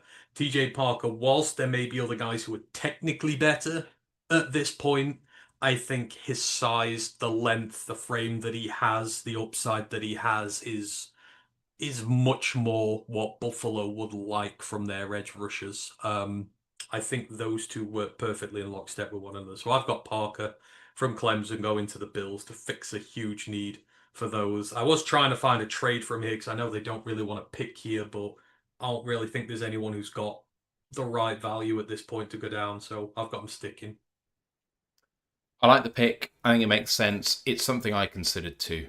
But it's not what I did. I went for a similar position, well, on the defensive line, but I went for nose tackle. I looked at their D-line, and I'm not a big Deone Walker fan. He did okay last year, I think. I can't remember. 4th round pick in 2025. He either got injured early and didn't play very much, or he played better than expected, but I can't remember which. There are several defensive tackles in his ilk in the 2025 draft, and I can't remember which one he was. Regardless, he's a 4th round pick for a reason. Limited athletically, big guy. I think you could do with slipping him down to the number 2 spot at nose.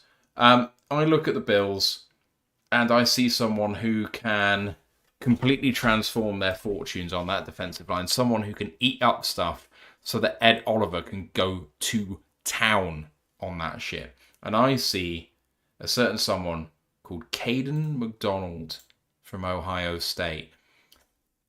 They need someone like this, someone who's going to eat everything up and bull rush people to hell. I mean, in some ways, it's not dissimilar from Ed Oliver in a lot of ways. Maybe shorter arms than you'd like at the position, but man, no one is running on this team.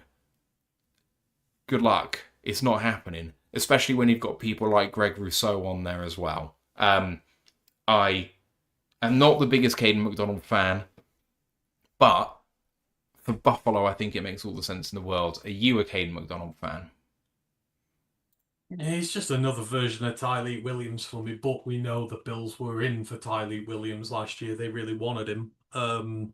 So it makes sense that they're going to try, that they might try and go after another guy in his ilk. I think he's a lesser version. Obviously, he's much bigger. What, he's like 330, something like that. Yeah. So, he's a bit chunkier than what Tyleek is. So you do bring him in against the run. And again, it's just, there's no pass rush upside to him, really. It's been very, and again, you've worked on that Ohio State D line, which is insanely good. So it gifts opportunities to you, which you might not get in the league. You need more. You need to create more of your own opportunities. I don't know whether he will at this level, but in terms of a guy who needs a team who needs a run defense, he's absolutely perfect. So I could see them doing that as well. Whatever it is for the Bills, it's got to be Trench. Again, you've been bullied by Vrabel Ball last year, and you have got to adapt to that, guys. He ain't going away from that philosophy. And just I falling completely behind. agree. I am with you 100%, which is why Ash going for Omar Cooper Jr. and Poole going for Denzel Boston doesn't make any sense to me at all. Wide receiver is described as Buffalo's biggest need in most mock draft simulators, and yet they've just traded for DJ Moore, they have Josh Palmer, they're paying Khalil Shakir a lot of money, and then they have Keon Coleman and Mecole Hardman behind them. Why on earth do they need another wide receiver? Yeah, I probably wouldn't have paid Josh Palmer, and I wouldn't have traded for DJ Moore, and I would have paid Khalil Shakir because he's great, but they've invested enough in that position, they have enough players. Defensive lines are not a wasteland, but it needs improvement. Keon Coleman's going on the shop. He's on the trade block, though, so they ain't going to keep him. It's fine, but in saying that, like more and that, you need a volume receiver on that team. I can see why they take Omar Cooper. You need his Stephon Diggsy type guy. Maybe not as an outside, but you need a volume receiver on that team for him. Like DJ Moore will do the fancy stuff for you. So will Palmer. You do need a volume receiver. So I can see why that people will go for Cooper. It's just me personally, philosophy wise. You've got to prepare against the guy who's going to kick your ass, and that's what they did last year. Snaking round, Poole, San Francisco, 27, tackle, Utah, Caleb Lomu. Ash has taken right tackle Max Ihanacho from Arizona State. Of course, the news has come out that Trent Williams has now been paid. He's not going away. And so I think the need for tackle is not quite so pressing now. It's a 2-year deal for him too. So, he's going to be around for a little bit. I have looked at the San Francisco depth chart. And of course, I'm drafting entirely for need this whole thing, which is why I'm not going to be the winner of this. But never mind. I have a look at the starting corners.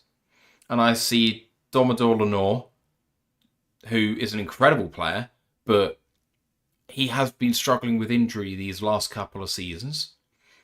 I see Renato Green, who's okay. He's fine. But I don't think he's blowing anyone away. And then at depth, outside corner, you've got Jack Jones, who is fine. And Tatum Bethune, who is okay. I think that they could do with an upgrade. I think they could do with someone who's a little bit healthier. I think they could do with someone who actually sounds like a San Francisco 49er. And that is Avion Terrell. Terrell, San Francisco have never worried about speed in their corners, but what they worry about is being technically proficient. And in Terrell, you have someone who has 4.5 flat speed. He's not a burner, but he's maybe the most natural cornerback in this draft. Just does his job very, very well in all facets of the game. Good run defender, good in coverage. If I remember rightly, my knowledge on college prospects isn't fantastic. I think his ball production kind of lacks. I might be wrong. In terms of takeaways and stuff, yeah. But this just feels like a 49ers pick to me. I mean, the only problem with it isn't a trench player, and they always do that. But accepting that, it feels like marrying need with what they will covet in this draft. Do you like Terrell? Do you think it's a good fit?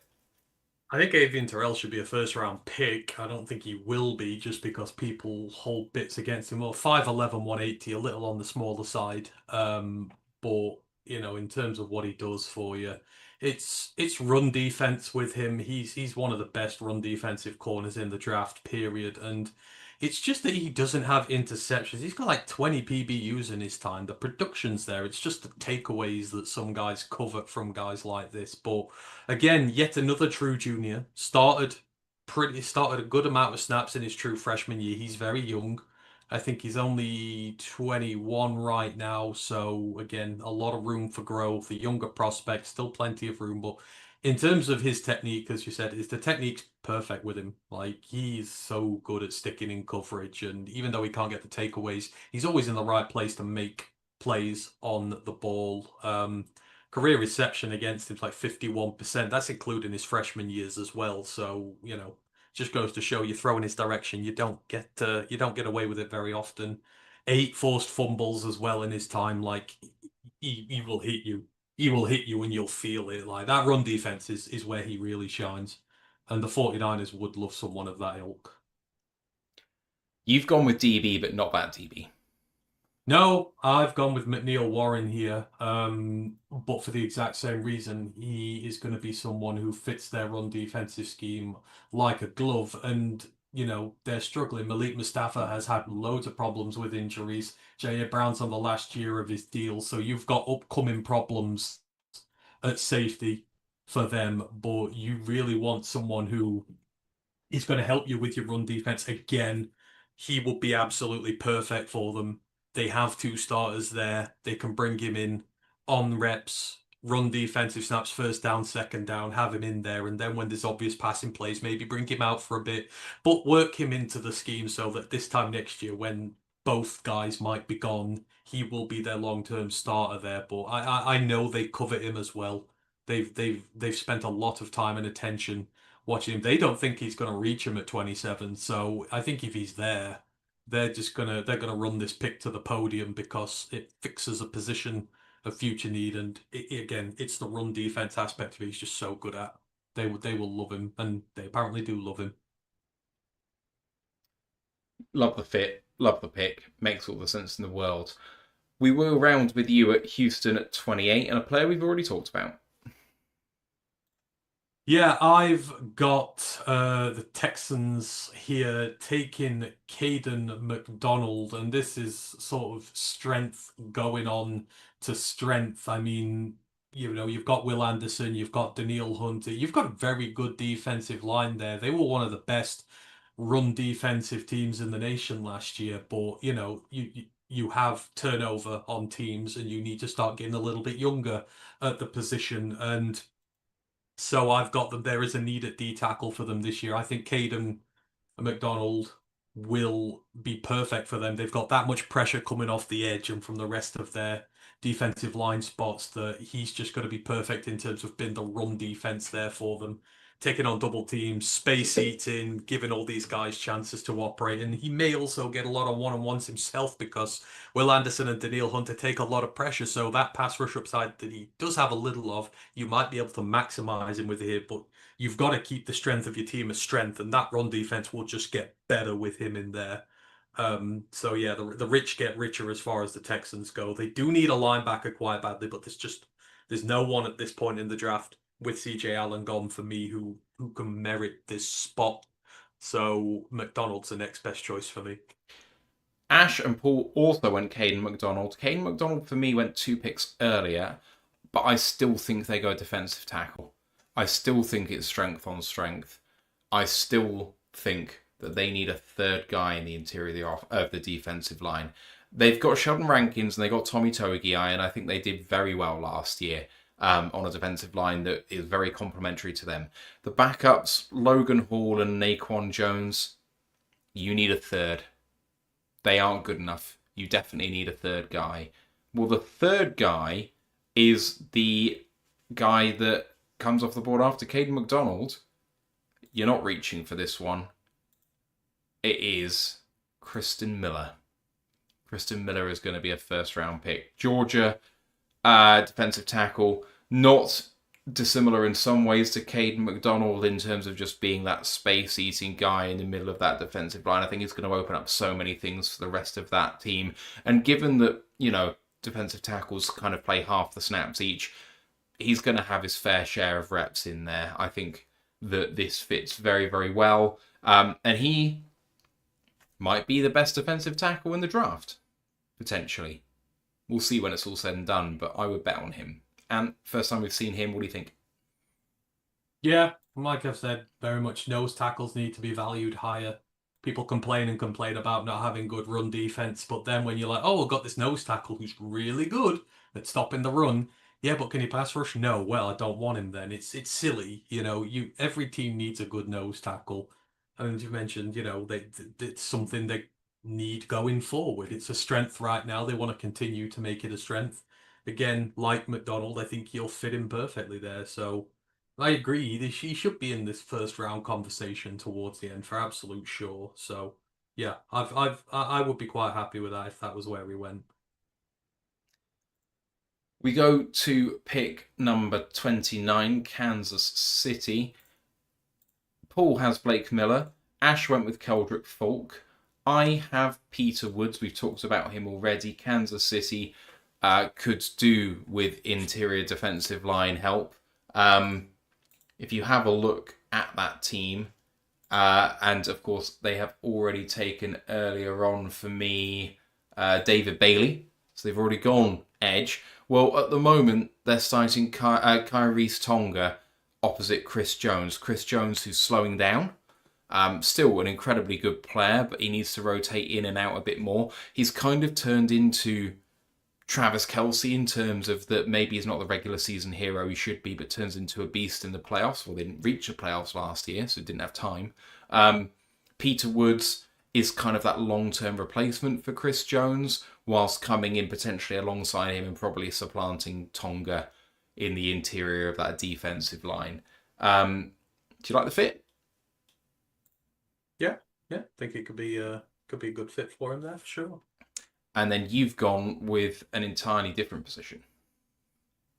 You're going to have to re-reveal it for me because I changed my last few picks around, so I want to make sure. It is cornerback that I have already taken that you think should be a first rounder, Avion Terrell. Oh, I've put Avion Terrell there. I think I did initially have Colton Hood in this point, but yeah, I switched it because I believe Avion's the better corner of the two. Colton Hood's really good up in press. He's quite physical. He's quite aggressive at the line, but I think, especially in their conference, when you're coming up against Herbert, when you're coming up against Nix, and you're going to have Mendoza soon, you've got three really good passers, and you need guys who are much better in coverage. They're sticky and they're going to create problems for opposing quarterbacks to throw on. I think KC needs to go in the direction of getting the technically better corner. They've gone for a lot of athletic guys in the past. It's not quite worked for them at times. They've already taken an edges in this draft. So, corner's the next need for them. But I think Avion Terrell will be perfect for them because, as I say, you're facing some big arms and some big bad quarterbacks in that division, and he is the best you'll get at coverage here at this point. I think Terrell he'd be a massive weapon for them against some of these guys. So yeah, edge and corner for KC. Love it. Makes all the sense in the world. Snaking back to you at 30, and it was Miami, but it's not anymore. Do you know who it is since you've changed around your picks? Yeah, it was the Chargers. The Miami traded up with the Chargers to get the wide receiver. The Chargers traded back because, for me, one of the biggest things they need to do, it's kind of like with Joe Burrow in Cincinnati. They're running out of time for their window with their star quarterback before he eventually starts getting restless and wants out. And you've got to start protecting him. The Chargers need to do a better job of protecting Justin Herbert. He takes way too many hits and gets injured way too many times. They have a big need at guard at 22 when Iowane's gone. It's a little bit too rich, but you come back to 30 and you take a guy who you want the better pass protector because they need to keep Justin Herbert upright. Emmanuel Pregnon For me, I like him more than Vega Iowani, because I like the pass protection that he provides, and I think he's got the upside to be just as dominant in the run game. But Pregnon's been a superb pass protector his entire career. He's worked his way, started at Wyoming, bit his teeth in the Mountain West, came up to USC, transitioned fluidly from the Group of Five into the Power Four at a huge program, completely dominated at USC, then went to Oregon for a year and was their best offensive lineman this year by far. He's been a model of consistency. He's got a ton of snaps to his name, and he will be perfect to fit beside whoever's playing left tackle in LA. They are going to keep Justin Herbert nice and upright and be able to let him do his thing, but they've got to put as much effort as they can in to protecting him. I know Harbaugh will. I predicted their pick last year that they were going to. I predicted when they got Alt, even though they'd already got Slater. I know how he likes to build his teams, so I think you trade back, you get the guard. Pregnon would be a massive upgrade for them and a big boon for Justin Herbert. I buy the argument. I just don't think it's going to go round one, but it's only because there's so many guys I like in the back half of the first round.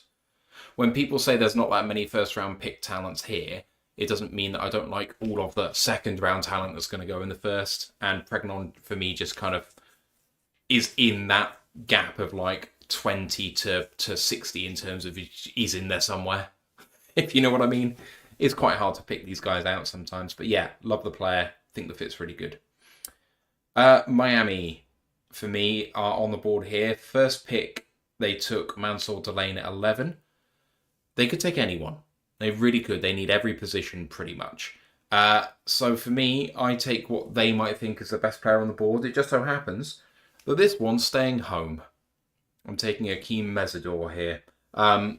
They've got Chop Robinson on one side. They've got Kenneth Grant at nose. On the other side of Chop Robinson, they have one of these guys at the moment. Josh Uche, who was a healthy scratch sometimes last year at Philadelphia. David Ajabo, who would be fortunate if he was a healthy scratch because he's been so damn injured in his career.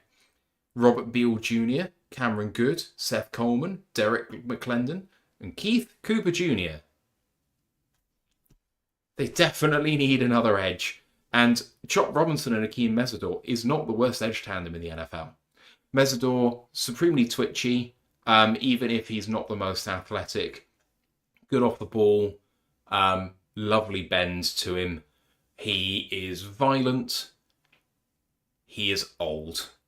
He, like I said, isn't athletic. There's a reason why people think he's going to fall. The injury concerns are worrying. It wouldn't surprise me if he falls out the first round altogether. But Miami here, I think, see the fact that he, played in state for U of M. I just think this makes a lot of sense for Miami in terms of their needs and where they've tried to accumulate picks. And in their fire sale, they've kept pieces on that defensive line, but it's not finished yet. This finishes it. And no one has yet picked Mesidor, despite the fact that he's quite well liked by the draft community. Do you think he's a first round pick? No, age and injury history rule him out for me, and I think that'll come to fruition come draft time. He'll slide like Chop did. Fair. Concepcion went to Miami from Ash at pick 30, and Poole went with Chase Bisontis, the guard. New England is the next pick for Poole at 31, and he's gone with the right tackle Max Iheanacho. We've already had Ash trading up with Detroit trading up to 31 with New England for TJ Parker. I have also gone with Max Iheanacho. I think he's a terrific player. We've not talked about him yet, I don't think. So Iheanacho has not been playing football particularly long. Arizona State right tackle. People want to say that he's going to take a long time to acclimatize to the league. We know that New England potentially want to go tackle in this draft.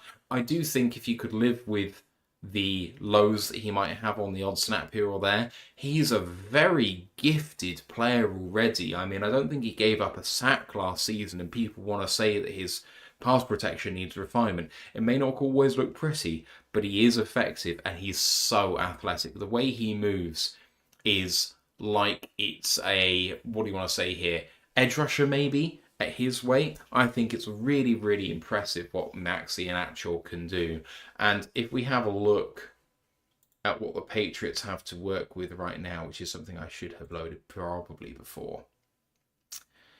They've obviously got Will Campbell on one side. On the other side, they've got Morgan Moses. Morgan Moses, who everyone seems to parachute in on a one-year deal as a sufficient level starter.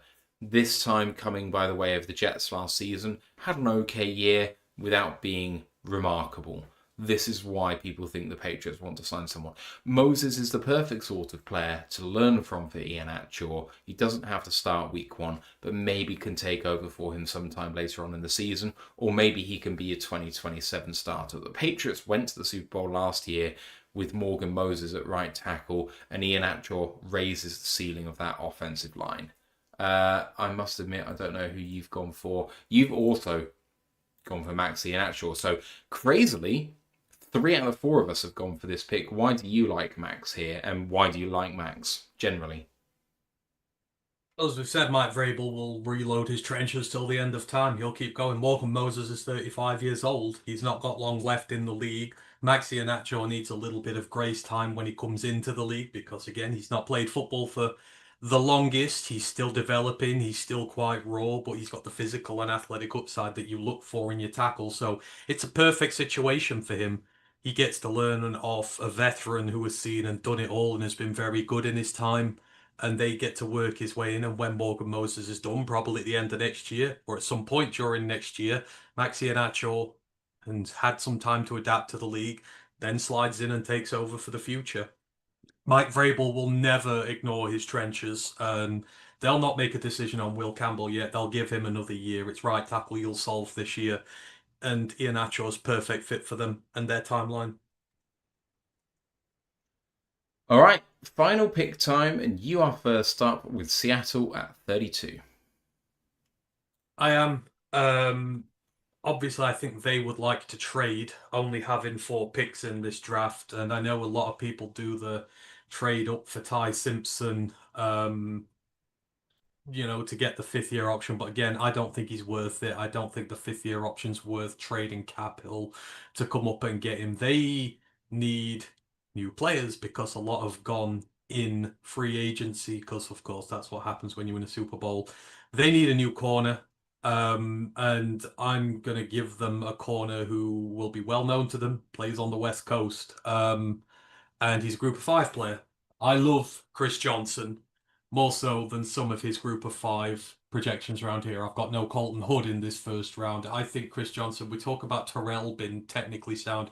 Chris Johnson might be the best technical corner in this entire draft. Like, his technique is just absolute perfection. But, he has the finesse, but he has the aggression. You want to watch him in his run defense. Like, he just comes up and he even gets some of these bigger tackles that come up to him. He'll give as good as he gets. He is, for me, absolutely perfect for what the Seahawks are going to want to do. Again, very tight in coverage. Hips are great. Footwork's so natural as well. The ball tracking's really good. He does remind me of like the group of 5 version of Devon Witherspoon, who they drafted a few years ago, in that he is insanely clever when it comes to playing, and he's got everything that he needs, and they'll develop him just right there. Woolen's done well, Witherspoon's done well. They're not averse to taking a guy who plays at the lower levels and bringing them up. So yeah, Chris Johnson for me is going to be that guy for them at corner, and I think he absolutely deserves to be a first-round pick. If it was an Ohio State next to his name, not a San Diego State, there'd be no question whatsoever. I think the Seahawks go for the group of 5, man. Both Ash and Poole had Arizona trading up to 32 with Seattle for Ty Simpson, as you alluded to. And finishing off our mocks is moi. And I've gone with a very similar train of thought to Ant. but I've picked a player that he did not, and that is Colton Hood out of Tennessee. Probably consensus-wise regarded slightly more highly than even Avian Terrell and Chris Johnson. Corner seems weird a little bit for Seattle because they have Devon Witherspoon and Josh Jobe, who are going to be there for a long time, but they let Reek Woolen walk. Their backups are newly signed Noah Igbenogany, who is not fantastic, and Nehemiah Pritchett, who I think a lot of us liked into the 2024 draft as a 5th rounder, but that isn't enough to get by in the NFL. Those two guys are not good enough, either of them, to be your number 3 on the outside. So they need someone who has the potential to come in and be your long-term starter when Josh Jobe walks, because he's signed through 2028, so he's still got 3 seasons of him. And Witherspoon, well, he's going to get signed pretty soon. But what happens if one of them goes down? What happens if you want to play a third corner? What happens if one of them gets injured, as corners always do, as Detroit well know? You need to run 4 corners deep most of the time. But they don't really have... They've got a corner 4 out of one of those 2 players just listed, but they don't have a 3. And I think Colton Hood could be that guy. Straight line speed is legit. I think the agility sometimes can lack. Got really good hips, but I just don't think he crosses particularly well. But at this area, this range, 32, I think is about right for him. A little bit of training, a little bit of technique, a little bit of footwork. I think he'll be really good. Good ball production. Legit player. So I think that's going to be a really good move for Seattle. Like Ant says, they're going to be desperate to trade out of this pick, but you have to have a partner. And I just think that teams aren't going to have the appetite this low down. All right, we haven't mentioned Colton Hood yet, apart from you briefly talking about the corner need. Are you a fan of Hood? To a degree, like I said, he's very aggressive. Like he's the guy you want. If you want press corner, he's the guy. But he's the guy who plays with Braun's with Braun. Seahawks traditionally have gone after players with brains, especially at corner. I say Witherspoon, Tariq Woolen were both known for the high IQs at the position. The athleticism that came with it was an added bonus, but I don't think Hood fits that degree of what they look for in guys when it comes to corner. A team who wants a press coverage corner will love Colton Hood, and there will be teams in the league that want them.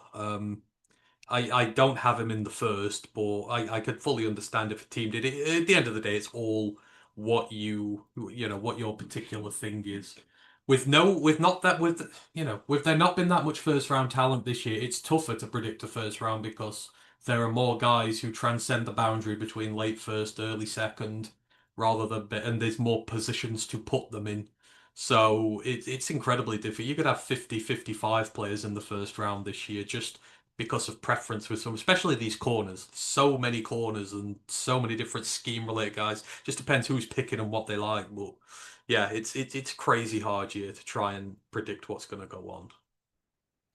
It is going to be very difficult. Let us know in the chat who you think has got the most accurate mock draft of all of us. It's going to be really interesting to see. To recap the rules again, a point for correctly predicting a player in the first round at all. 2 points for getting the right player to the right team, a bonus point for trading up or down correctly, and half a point bonus for taking the right position group, even if not the right player. Who's going to win in our predictions? I would love to hear what you guys have to think. I'm also posting our first round mocks in terms of different places on Discord and other places like that. I'll probably also put it on Twitter, but would love to hear your thoughts and comments down below. And we've been going for a long old time tonight, 3.5 hours now. So briefly, any final thoughts before we sign off? Because this is, well, our second to last show before we go live on the draft on Thursday. I mean, we only do one of these, so, may as well stick around and enjoy it. Like some other channels do 100 first round mocks. I like to do one when I've got the most information. This year, I have absolutely zero confidence. There are some years where there are teams who I know, like last year, I knew Cincinnati were going to go after Shamar Stewart. I just knew they were, generally the Chargers, the Steelers, teams like this, I know what they're going to do and who they're going to go for this year because of the uncertainty on the talent and it all been so very, like, at least you would have 20 players, sometimes 15, 20 players who you knew were going to go in the first round for certain. This year, I don't think you do. I don't think I had Akeem Mesidor in mind. I don't think I had Colton Hood in mind. There were a whole bunch of guys who were predicted to go in the first I didn't have in mind. And it's just what a team's going to want and what the teams prefer, or a team's going to start going BPA. But it's by far the hardest first round mock I've ever had to try and do. But I've really had to dig down this year. But in terms of how it's gone, disregarding the teams who are not in the first, I think everyone benefits from this one I've done. Whether it be the trades, the capital they've got, I think every team comes out much better as a result of it. So in my own mind, I'm very happy. Considering I thought I wouldn't be able to get it done, but yeah, I think we're all going to be shocked on Thursday. It's going to be very eye-opening. And I did really want to put some shocking names in here. I think guys like Lee Hunter and that could even sneak in. I really wanted to put Jacob Rodriguez in here as well, but there's only so many players that can go in. It's the most up and down I've ever known. It's 6 teams with 2 first round picks is the real, like, what the hell do you do? Like, does someone want to go up? Does someone want to go down? Does someone want to package? Does someone want to stay put? It's so difficult when, nearly a quarter of the league has got multiple picks. I'm with you on it being a shocking night in a realm where there's not a lot of room in quality difference between 20 and 60. You can pick anyone you want, so you will see surprises, and I'm fairly confident of it. And because there's not a huge amount of difference, trading should be very, very cheap. And so I, in the betting show, am going to wager potentially that even though there are already 7 people double dipping in round 1, I think you're going to see 8 or more, and that's a bet I'm going to bring up on Wednesday's show. I think it's going to be fast and furious. Even though there's only 8 minutes on the clock this year, I think it's going to go very quickly because of the number of trades that are going to happen. I'm so looking forward to that. An extra hour in bed, is perfect. That's 64 minutes off the night, so it won't be 5 in the morning when we're done. It'll be 4, so that's going to be quite cool. I still don't rule out the possibility of the Lions doing something big. I just don't know. I think this is going to be it sounds silly, but I think it's going to be one of the most fluid drafts in a long time. You have your war board and you have the plan. If this player falls, if that player falls, you've got 100 different plans which revolve around different players falling. But the trouble is this year, I think there's going to be that many trading teams. It's just going to throw a wrench in there. You're going to have to be very fluid to what happens. Like you say, it'll go quick and there'll be lots of movement, I believe. So it's going to be, it's going to be really interesting. I'm looking forward to it. When there's so much gap here, there could be so many different first rounders. It is actually quite exciting in a way, rather than having some drafts we've done. You're like, yeah, I'm pretty confident with about 25, 26 of these guys are going in the first. That's boring. This year, it might be 16 or 17, and that's fun. Right. Time for us to end because, work is not going to be fun in the morning. I got home at 1 o'clock last night after the comedy festival. So back-to-back long days for me in what is going to be a long week. So with that, everybody, we are going to leave you. Are you doing an extra... you are doing a college football show, aren't you, on Wednesday? Yes, we are doing a college football pod. It's Are We Smarter Than a Mock Draft Simulator challenge. I sent the list to Rye today, and Pro Football Network looks very good this year, so we might struggle. But yeah, that'll be from 7 till 8:30, and then obviously we'll be doing ours at 9:30. So yeah, we're fitting one more in first.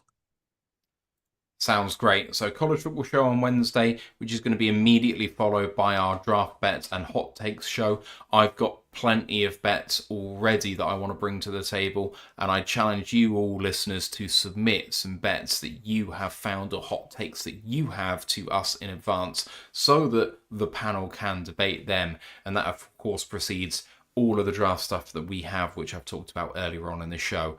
Live for 26 hours, Thursday to Sunday. A a show at 2 p.m. Eastern on Thursday to kick things off before we go live for day one at 7 p.m. Eastern. Huge amount of guests. I will release on socials who those are probably tomorrow, but we are very, very proud of what we've done for this. So I hope you can support us through that. But I hope your pre-draft rituals go well. I will be watching draft day tomorrow. Otherwise, and have a good one, buddy. I'll see you on Wednesday. And to everyone else, have a great week. Let's go, Lars One Pride. Au revoir.